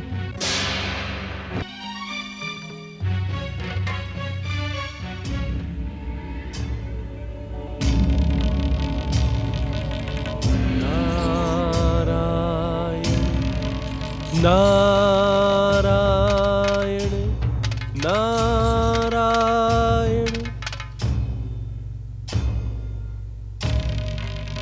शनिदेव का प्रतिरोध और प्रतिशोध कभी थमने का नाम ही नहीं लेता। नारायण नारायण। हे सर्वेश्वर भगवान विष्णु, आपने तो स्वयं ही कहा था कि आपके अंश से उत्पन्न सूर्य नारायण का अहंकारी पुत्र शनिदेव आप ही की सृष्टि का एक अभिन्न अंग है। क्षमा करना प्रभु, मुझे आश्चर्य इस बात का है कि शनिदेव अपने आप को सृष्टि का अंग नहीं अपितु अंग भंग करने वाला समझते हैं। निरंतर सृष्टि के सर्वनाश और हरेक के सुख के नाश की बात ही सोचते हैं। नारायण नारायण। ऐसे में इन्हें अपने परम सत्य का ज्ञान कराना आप ही का कर्तव्य है प्रभु। नारायण नारायण। परम हितैषी, परम दयालु देवर्षि नारद को प्रणाम। देव ऋषि नारद को प्रणाम। शनि भक्तों, यदि तुम्हारे स्वामी ने तुम्हें इस प्रकार मुझे प्रणाम करते हुए देख लिया तो तुम्हारे प्राण संकट में पड़ जाएंगे। नारायण नारायण। हमारे प्राण तो वैसे ही संकट में पड़े हैं देव ऋषि। इस संसार में आप जैसे परम नारायण भक्त के अतिरिक्त हमारी सहायता और कोई नहीं कर सकता। परम नारायण भक्त नारद हमारे स्वामी के कुदृष्टि से रक्षा करें, अन्यथा इस बार वे हमें भस्म करके ही रहेंगे। शनि भक्तों, संसार को भ्रमित और भयभीत करने के लिए तुम शनिदेव की आज्ञा का पालन करते हो और उनके क्रोध से बचने के लिए हमारी शरण में आ जाते हो। ये कहाँ का न्याय है? नारद मुनि, आपका हृदय भक्ति के अमृत रस से सदा उज्जवल रहता है। आप शत्रु के साथ भी मित्र जैसा व्यवहार करते हैं। इसी कारण हम स्वामी की आज्ञा से दुष्कर्म करके आपकी शरण लेते हैं। यदि यह अनुचित है तो आज हमें स्वामी की भयंकर कुदृष्टि से भस्म हो जाने दें। देव ऋषि, यदि आज हम स्वामी की कुदृष्टि से भस्म हुए तो दोष आप पर भी लगेगा। कि भक्त शिरोमणि नारद ने ढैया व सारे साथी पर कृपा नहीं की। यदि आप हमारे सहायता के इच्छुक नहीं देव ऋषि तो हम आपका ही नाम लेकर अपने स्वामी के भयंकर क्रोध व कुदृष्टि के सन्मुख चले जाते हैं। चलो सारे साथी। नारायण नारायण। परम भागवत भक्त नारद, आज शनि भक्तों ने तुम पर तुम्हारे ही अस्त्र का प्रयोग कर दिया। अब इनकी सहायता अवश्य करनी होगी। अब शनि भक्तों, इस प्रकार कहां जा रहे हो? मेरे समीप आओ, लौट आओ शनि भक्तों। नारायण नारायण। हमें भली भांति स्मरण है कि कुछ समय पूर्व शनि क्रोध से हमने तुम्हारी रक्षा की थी। नारायण नारायण। क्या पुनः तुमने शनिदेव का बताया हुआ कोई कार्य पूर्ण नहीं किया? देव ऋषि, हम सुनीति के पुत्र बालक ध्रुव को भाग्य विधाता शनिदेव के इच्छा मार्ग पर नहीं ला पाए। वो मायावी बालक हमारे हाथों में आकर हमसे छूट गया। भाग्य विधाता के क्रोध को भड़कने के लिए इतना कारण पर्याप्त है देव ऋषि। हमें क्षमा करें देव ऋषि। अर्थात तुम दोनों ने अपने स्वामी की आज्ञा से ध्रुव को पथभ्रष्ट करने की कुचेष्टा की थी। नारायण नारायण। किंतु जगदीश्वर की कृपा से वो तुम्हारे माया चक्र में नहीं आया। शनि भक्तों, तुम्हारे प्राण जाते हैं तो जाएं, शनिदेव तुम्हें भस्म करते हैं तो करें, किंतु मैं परम भागवत भक्त ध्रुव को बहकाने वालों की तनिक भी सहायता नहीं कर सकता। नारायण नारायण। हमें मात्र आपका आश्रय है देव ऋषि। आपके दर्शन मात्र से पाप भी पुण्य में बदल जाता है। आप हमारे पापों को क्षमा करें देव ऋषि। रक्षा करें देव ऋषि, रक्षा करें। नारायण नारायण। शनि भक्तों, यदि तुम अपने स्वामी के स्वभाव को जानते हो और अकाल मृत्यु के इच्छुक नहीं हो तो हमारे स्वामी, इस संसार के स्वामी जगदीश्वर भगवान विष्णु की शरण में आओ। वे अवश्य ही तुम्हारी रक्षा करेंगे। नारायण नारायण। नारायण नारायण। जगदीश्वर की शरण में आने का परम पावन संदेश सुनकर तुम दोनों आंसू क्यों बहाने लगे? क्षमा करें देव ऋषि। जगदीश्वर भगवान विष्णु ने हमारी रचना ऐसे तत्वों से नहीं की है जिससे हम जगदीश्वर विष्णु की शरण में आकर उनकी परम पावन भक्ति प्राप्त कर सके। नारायण नारायण। इस कारण मुझे तुमसे सहानुभूति है, किंतु परम भागवत भक्त ध्रुव के कारण मैं तुम्हारी कोई परोक्ष सहायता नहीं कर सकता। नारायण नारायण। किंतु जगदीश्वर भगवान विष्णु से मैं तुम्हारी कुशलता की प्रार्थना अवश्य करूंगा। हमें आपकी प्रार्थना पर पूर्ण विश्वास है भक्त शिरोमणि नारद जी। तुम मेरे परम भक्तों को भ्रमित करने के इच्छुक हो नारद। नारायण नारायण। नारद, तुम मेरे विरुद्ध इनके मन में विष घोलने का दुस्साहस कर रहे हो। नारायण नारायण। अब मैं भली भांति समझ गया कि छलिया विष्णु के इच्छा से संचालित नारद, तुमने ही इनके मन में मेरे प्रति विद्रोह की भावना जगाई है। मैं जो भी कार्य इन्हें सौंपता हूँ ये इसे पूर्ण न करके औदे मुंह गिर पड़ते हैं और क्षमा मांगने मेरे पास चले आते हैं। नारायण नारायण। भाग्य विधाता शनिदेव, अपनी चतुराई का प्रदर्शन ना करो नारद। इस संसार के समस्त राग द्वेष, छल, प्रपंच, नेते अनेते कुनेते, अहंकार को आश्रय प्रदान करने वाले भाग्य विधाता शनिदेव तुम्हारे चतुराई से भली भांति परिचित हैं। जब भी हमारा क्रोध इन्हें भस्म करने के लिए उत्तेजित होता है तब तुम इनकी रक्षा के लिए हमें प्रसन्न करने का भी नहीं करते हो। नारायण नारायण। भैया साढ़े साथी, बताओ ये सत्य है अथवा नहीं।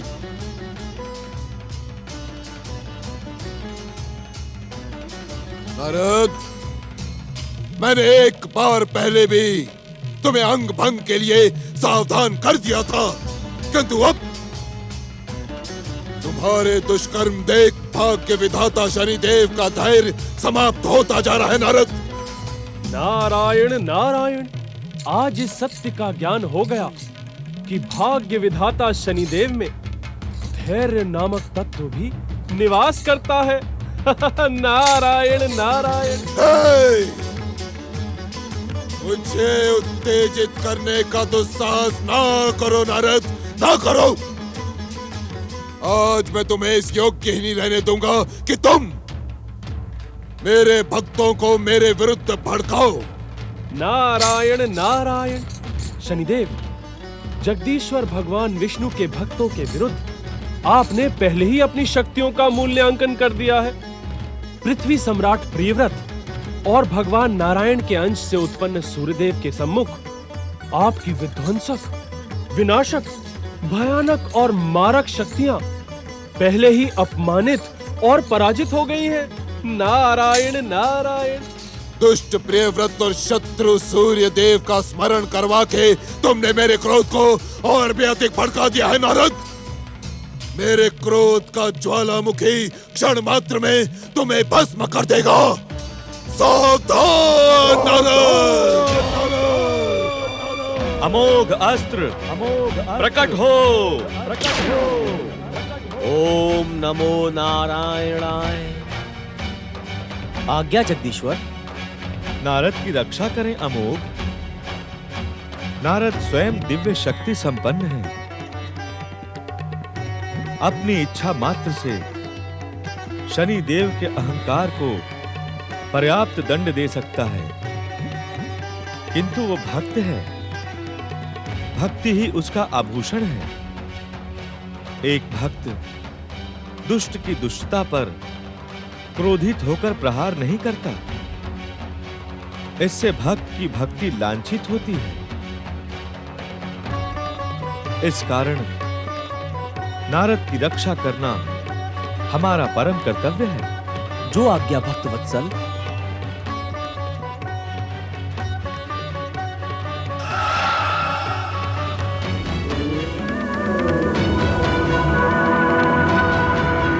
शनिदेव, यदि आप परम भागवत भक्त नारद को अपनी शक्ति का भय दिखाकर स्वयं अपनी शक्ति को नष्ट करने के इच्छुक हैं, तो मैं मना नहीं करूंगा, किंतु शनिदेव सावधान।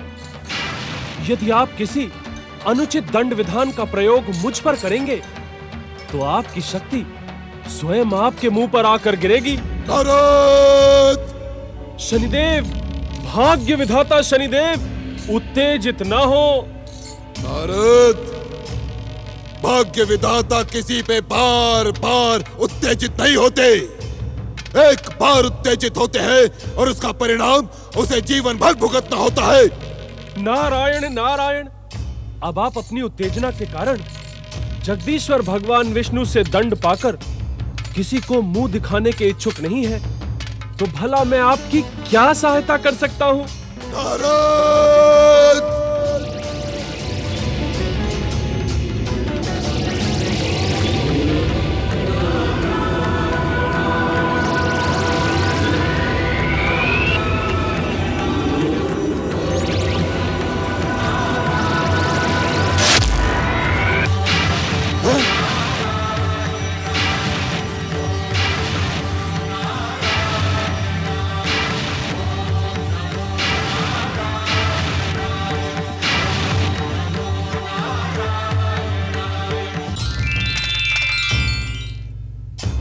सूर्यपुत्र शनिदेव, तुम मुझे भली भांति पहचानते हो।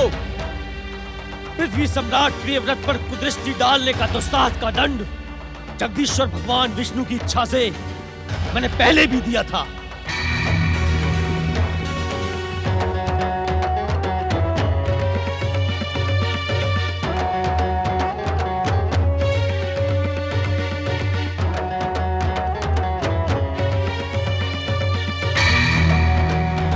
पुत्र शनिदेव, सम्राट प्रियव्रत के विष्णु मंदिर में मैंने आपको सावधान किया था कि आप भविष्य में किसी भी भागवत भक्त पर कुदृष्टि डालने का दुस्साहस ना करें, किंतु आपने मेरी चेतावनी को गंभीरता से नहीं लिया।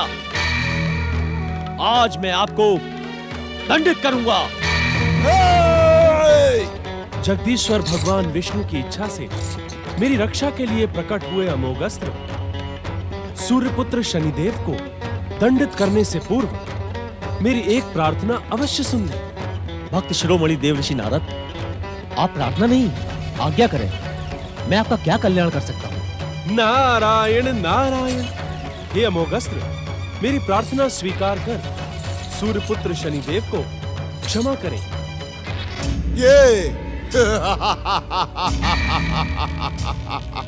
ये क्या मुझे क्षमा करेगा नारद? मेरा क्रोध तो इसे कब से ढूंढ रहा है। आज तुम्हारे साथ ये भी भाग्य विधाता शनिदेव की कुदृष्टि का भोजन बनेगा। सावधान शनिदेव, आपका अहंकार आपके सर्वनाश का ही इच्छुक है। देव ऋषि नारद की आज्ञा मानकर मैं आपको क्षमा कर देता, किंतु आप जगदीश्वर भगवान विष्णु की इच्छा से उत्पन्न अमोघ को चुनौती देकर अपने सर्वनाश की भूमिका रच रहे हैं। तू मेरा सर्वनाश करेगा? तू क्या मेरा सर्वनाश करेगा मूर्ख? क्या तू मेरी विध्वंसक, विनाशक, भयानक और मारक दृष्टि के प्रहारों से परिचित नहीं? इस संसार के समस्त राग, द्वेष, छल, कपट, मोह, लोभ, नेति, अनेति, कुनेति, ईर्ष्या को आश्रय प्रदान करने वाले भाग्य विधाता शनिदेव क्षण मात्र में तेरा सर्वनाश करके विष्णु के इस संसार में भूचाल ला देंगे। विध्वंसक शक्तियों प्रकट हो।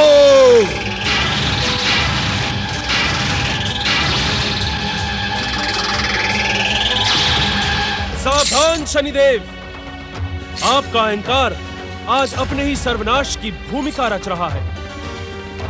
आपका कल्याण इसी में है कि जगदीश्वर भगवान विष्णु की इच्छा से उत्पन्न अमोघ अस्त्र से अपने दुष्कर्मों की क्षमा याचना करें, अन्यथा आज अमोघ अस्त्र का प्रहार आपके भावी जीवन को अपमानित और कलंकित करके ही छोड़ेगा। नारायण नारायण।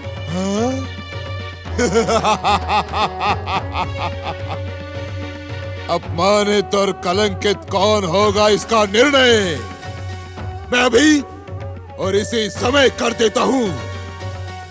विध्वंसक शक्तियों प्रहार।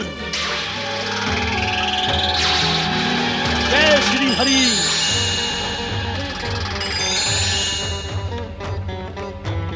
प्रहार।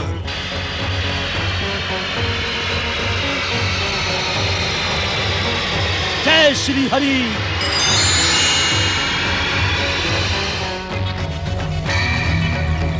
अभी भी समय है शनिदेव। भक्त वत्सल भगवान विष्णु से अपने दुष्कर्मों की क्षमा याचना करें। वे दया निधान हैं, कृपा के सागर हैं। आपके कुकृत्यों को अवश्य क्षमा करेंगे। कौन किसको क्षमा करेगा, इसका पता तुम्हें अभी चल जाएगा। तब तुम नारायण नारायण नहीं, शनिदेव शनिदेव का जाप करना। सावधान। जय श्री हरि।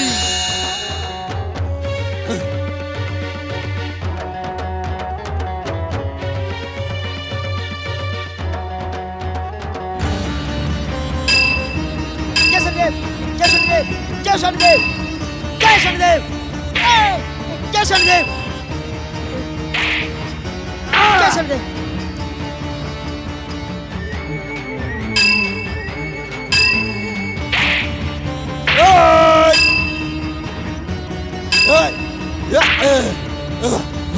आपका ये दुस्साहस क्षमा योग्य नहीं है शनिदेव।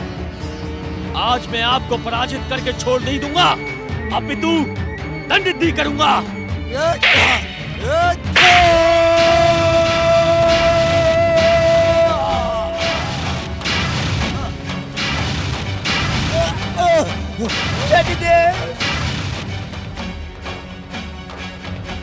क्षमा प्रार्थी हूँ देवऋषि। आपकी आज्ञा के पश्चात शनिदेव को दंडित करना आवश्यक हो गया था, अन्यथा इनका अहंकार बार बार जगदीश्वर की सत्ता को चुनौती देने का दुस्साहस करता। मुझे क्षमा करें। नारायण नारायण, क्षमा की आवश्यकता नहीं है अमोघ। इस संसार में जो भी घटता है वो जगदीश्वर की इच्छा से ही घटता है।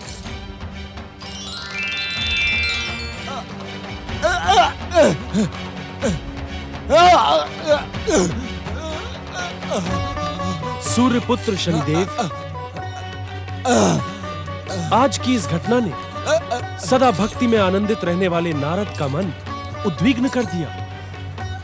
शनिदेव, एक बार सच्चे मन से भक्त वत्सल जगदीश्वर भगवान विष्णु को पुकारे, वे आपकी हर पीड़ा दूर कर देंगे। नारद, मेरा अपमान करने का दुस्साहस ना करो, ना करो, अन्यथा मेरा क्रोध इस सृष्टि के विनाश की भूमिका रच देगा। विष्णु के सृष्टि को मैं नष्ट भ्रष्ट कर दूंगा। संसार को अपने हाथों में लेकर मत डालूंगा मैं। अब चले जाओ यहां से, चले जाओ, चले जाओ यहां से। नारायण नारायण, आपने सत्य ही कहा था त्रिलोकीनाथ कि खंडित होकर भी पूर्ण सर्वनाश के बिना अहंकार पराजय नहीं मानता। हे त्रिलोकीनाथ, शनिदेव पर कृपा करें, दया करें दया निधान, कृपा करें कृपा निधान। नारायण नारायण। जय जय शनिदेव, जय जय शनिदेव। हमें क्षमा करें शनिदेव, हमें क्षमा करें शनिदेव। स्वामी, क्या पीड़ा बहुत अधिक हो रही है? भैया, हर पीड़ा को सहन करने की शक्ति है मुझ में, किंतु अपमान मैं सहन नहीं कर सकता। भैया, 7.5 विष्णु के सृष्टि में प्रलय की भूमिका रच दो। महाप्रलय, विध्वंस का महातांडव, मानवता का अंत, रक्त की हाहाकार करती हुई बहती हुई नदी, महातांडव, महाप्रलय विष्णु की सृष्टि को ध्वस्त कर दो। हे विष्णु, ये था भाग्य विधाता शनिदेव पर प्रहार करने का परिणाम। चल।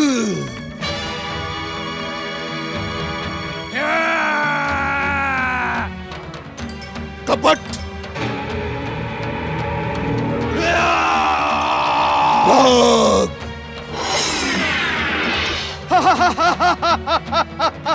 द्वेष,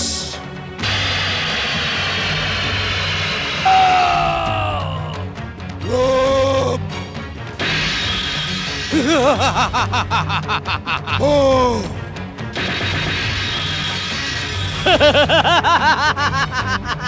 अनीति,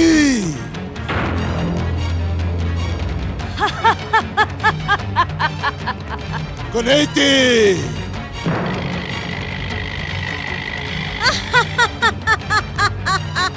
ईर्ष्या,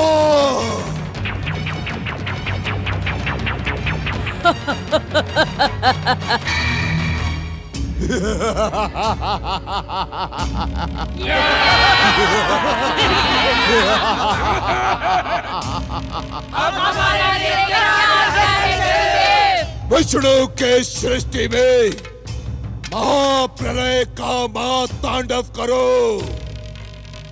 हर जीव जंतु को अपने भयानक कष्टों से प्राण छोड़ने के लिए विवश कर दो। सर्वनाश, महासर्वनाश। शांत, शांत भाग्य विधाता, शांत। यह समय प्रलय का नहीं है। मुझे परामर्श देने का दुस्साहस ना करो ढैया। भाग्य विधाता शनिदेव, ढैया का कथन अनुचित नहीं है।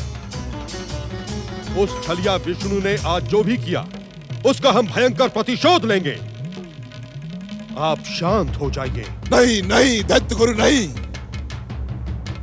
इस भयंकर अपमान के पश्चात मेरा शांत होना असंभव है।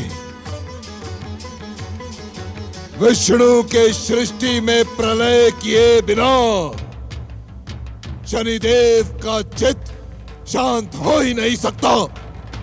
प्रलय होगी, अवश्य होगी। ऐसी भयंकर प्रलय कि विष्णु का हृदय कांप उठेगा। शनिदेव, मैं उस प्रलय की प्रतीक्षा नहीं कर सकता। प्रलय होगी।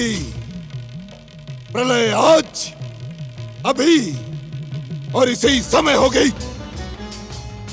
आप पातालवासी दैत्यों का आह्वान करें दैत्य गुरु शुक्राचार्य।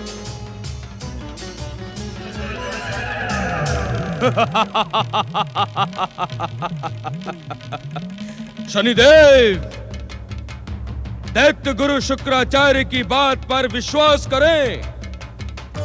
विष्णु की संसार में हम प्रलय का महातांडव अवश्य करेंगे, किंतु उससे पूर्व हमें उसकी भूमिका अवश्य बनानी होगी। यह समय प्रलय के लिए उचित नहीं है।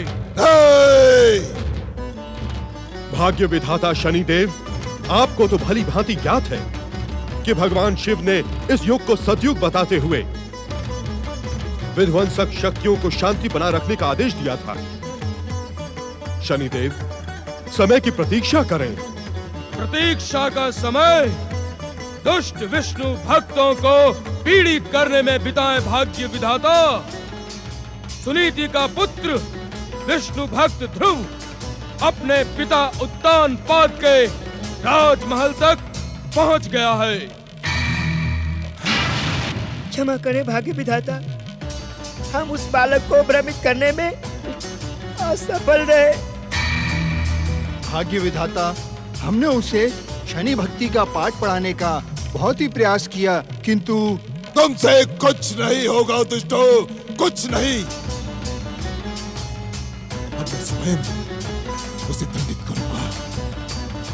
विष्णु भक्तों के विरुद्ध शनिदेव के प्रतिशोध का प्रारंभ अब ध्रुव से होगा। हमारे लिए क्या है बाजी उठाना? मेरे आदेश की प्रतीक्षा करो। वो दिन दूर नहीं जब विष्णु के संसार में भाग्य विधाता शनिदेव की विध्वंसक शक्तियां प्रलय का महातांडव करेंगी। दुष्ट विष्णु भक्त ध्रुव को दंडित करने अब मैं स्वयं जाऊंगा। विध्वंसक शक्तियां मुझ में सम्मिलित हो जाओ।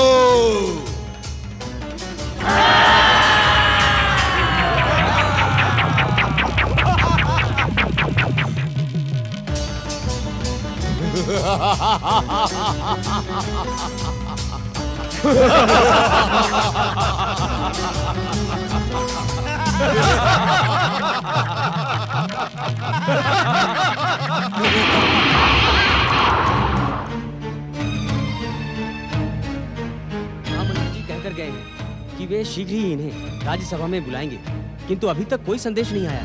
अब क्या करें? मेरा मन कहता है बड़े युवराज को कोई मना नहीं कर सकता। धीरे बोलो, युवराज छोटे और बड़े नहीं होते, युवराज एक ही होते हैं, और वो युवराज हैं उत्तम। माताश्री, अब तक पिताश्री राज्यसभा में क्यों नहीं पधारे?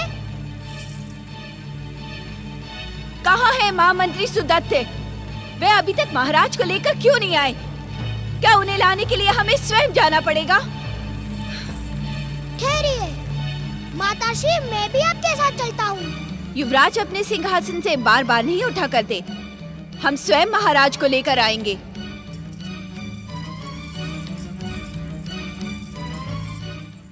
महामंत्री सुदत्त, आज अपनी जन्म तिथि पर जब स्वयं हमारा पुत्र आकर हमारे द्वार पर बैठा है, तो हम उसे लिए बिना राज्यसभा में कैसे जा सकते हैं?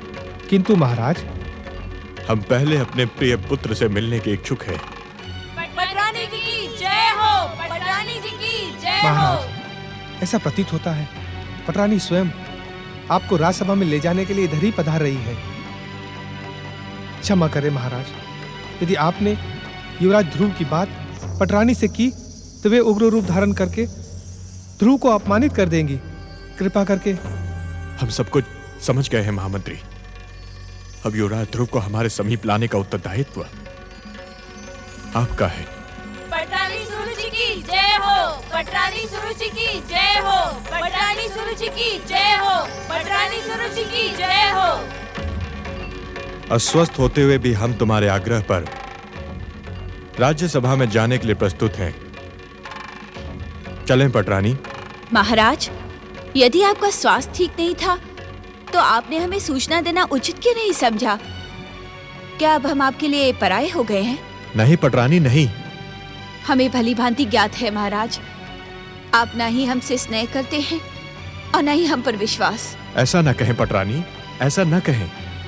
क्षमा करें पटरानी जी, महाराज का स्वास्थ्य इस समय ठीक नहीं है। हमारे मध्य आप अपना परामर्श देने का दुस्साहस ना करें महामंत्री। यदि महाराज का स्वास्थ्य ठीक नहीं है तो क्या आपने राजवैद्य को बुलवाया? क्षमा करें पटरानी जी, राजवैद्य को बुलाने के लिए महाराज की ही इच्छा नहीं थी। क्यों? पटरानी, अस्वस्थ होने का कारण हमारे मन की एक दुविधा थी, किंतु अब वो दुविधा दूर हो गई है। प्रतिहारी राज्यसभा में समाचार दे दो कि हम पटरानी सुरुचि के साथ पधार रहे हैं। जो आज्ञा महाराज। चलिए महाराज।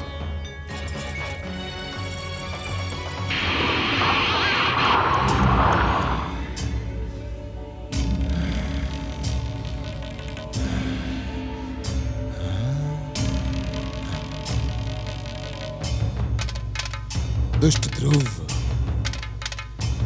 मैं भी देखता हूं कि विष्णु की कृपा से तू अपना अधिकार कैसे प्राप्त करता है। मैं यहां उपस्थित समस्त जनसमूह को अपनी विध्वंसक, भयानक और मारक दृष्टि से भ्रमित कर देता हूं, और ध्रुव का साथ देने के लिए कोई प्रस्तुत नहीं होगा, स्वयं उसका पिता भी नहीं।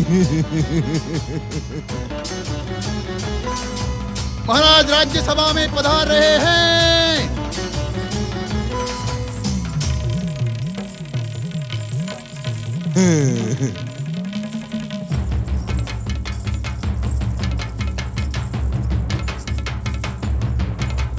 कंपिला राज्य के विष्णु भक्त महाराज उत्तानपाद और पटरानी सुरुचि की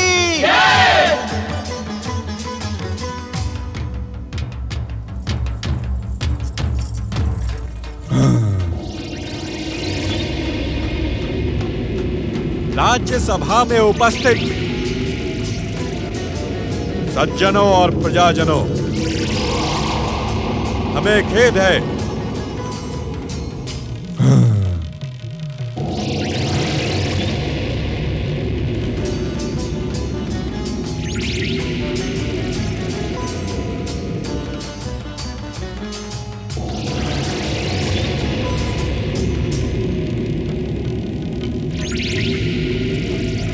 कि आप सबको हमारे आगमन के लिए लंबे समय तक प्रतीक्षा करनी पड़ी। जगदीश्वर की इच्छा से भविष्य में ऐसा कदापि नहीं होगा। महाराज, इसमें खेद प्रकट करने की कोई आवश्यकता नहीं है। हम सभी प्रजाजन आपके स्वास्थ्य को लेकर चिंतित हो रहे थे।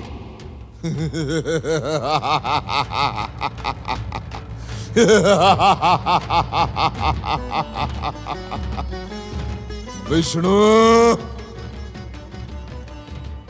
ये हमारे भयंकर प्रतिशोध का प्रारंभ है।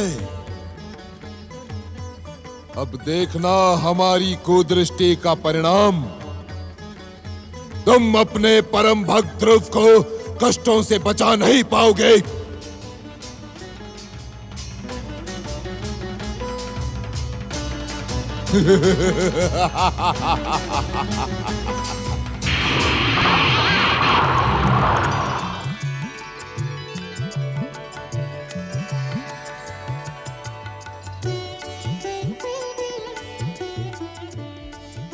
कंपिला के युवराज, तुम्हारी विष्णु भक्ति सफल हुई।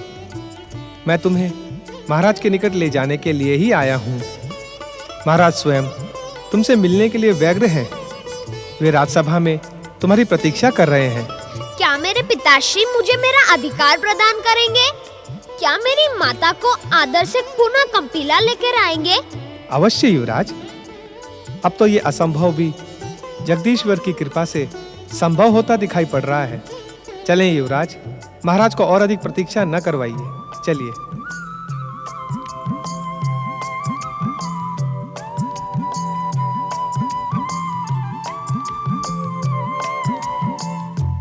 पटरानी, युवराज उत्तम। पिताश्री, क्या मैं आपके राज सिंहासन पर आपके गोद में बैठ सकता हूँ? अवश्य पुत्र, ये तो तुम्हारा जन्मसिद्ध अधिकार है। युवराज उत्तम, हमारी गोद में बैठकर हमारा स्नेह प्राप्त करो। आओ पुत्र, आ जाओ।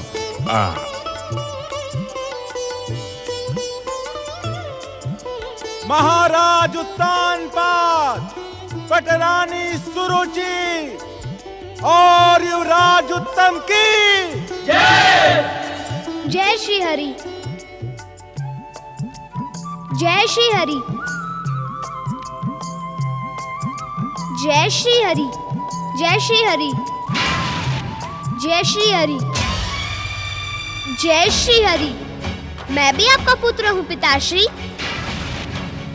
मुझे भी अपनी गोद में बिठाकर मुझे मेरा अधिकार प्रदान कीजिए। क्षमा करें महाराज, ध्रुव आपका ही पुत्र है। बड़ी महारानी सुनीति का यह पुत्र ध्रुव जन्म से ही आपके स्नेह और अधिकारों से वंचित रहा है। इसे इसका अधिकार प्रदान करें महाराज। स्वामी, मुझे महामंत्री सुदत्त की बातों से विद्रोह की गंध आ रही है। इस दुष्ट विद्रोही को तुरंत दंडित करें, अन्यथा विद्रोह का ये स्वर कंपिला की शांति को भंग कर देगा। महामंत्री सुदत्त, महारानी सुनीति को हमने लंबे समय पूर्व त्याग दिया है। उसके पुत्र का पक्ष लेकर तुमने राज्य के अनुशासन की समस्त मर्यादाएं तोड़ दी हैं। हम इसी क्षण तुम्हें महामंत्री पद से वंचित करते हैं। अब तुम महामंत्री नहीं रहे, दंड के पात्र और अपराधी बन गए हो। सैनिकों, देखते क्या हो, इस विद्रोही को बंदी बनाकर कारागृह में डाल दो। यह अन्याय है महाराज, घोर अन्याय। आप पटरानी सुरुचि को प्रसन्न करने के लिए बड़ी महारानी सुनीति के साथ अन्याय कर रहे हैं। मैं आपके इस अन्याय का विरोध करता हूँ। आपको सुनीति पुत्र ध्रुव को उसका अधिकार देना ही पड़ेगा।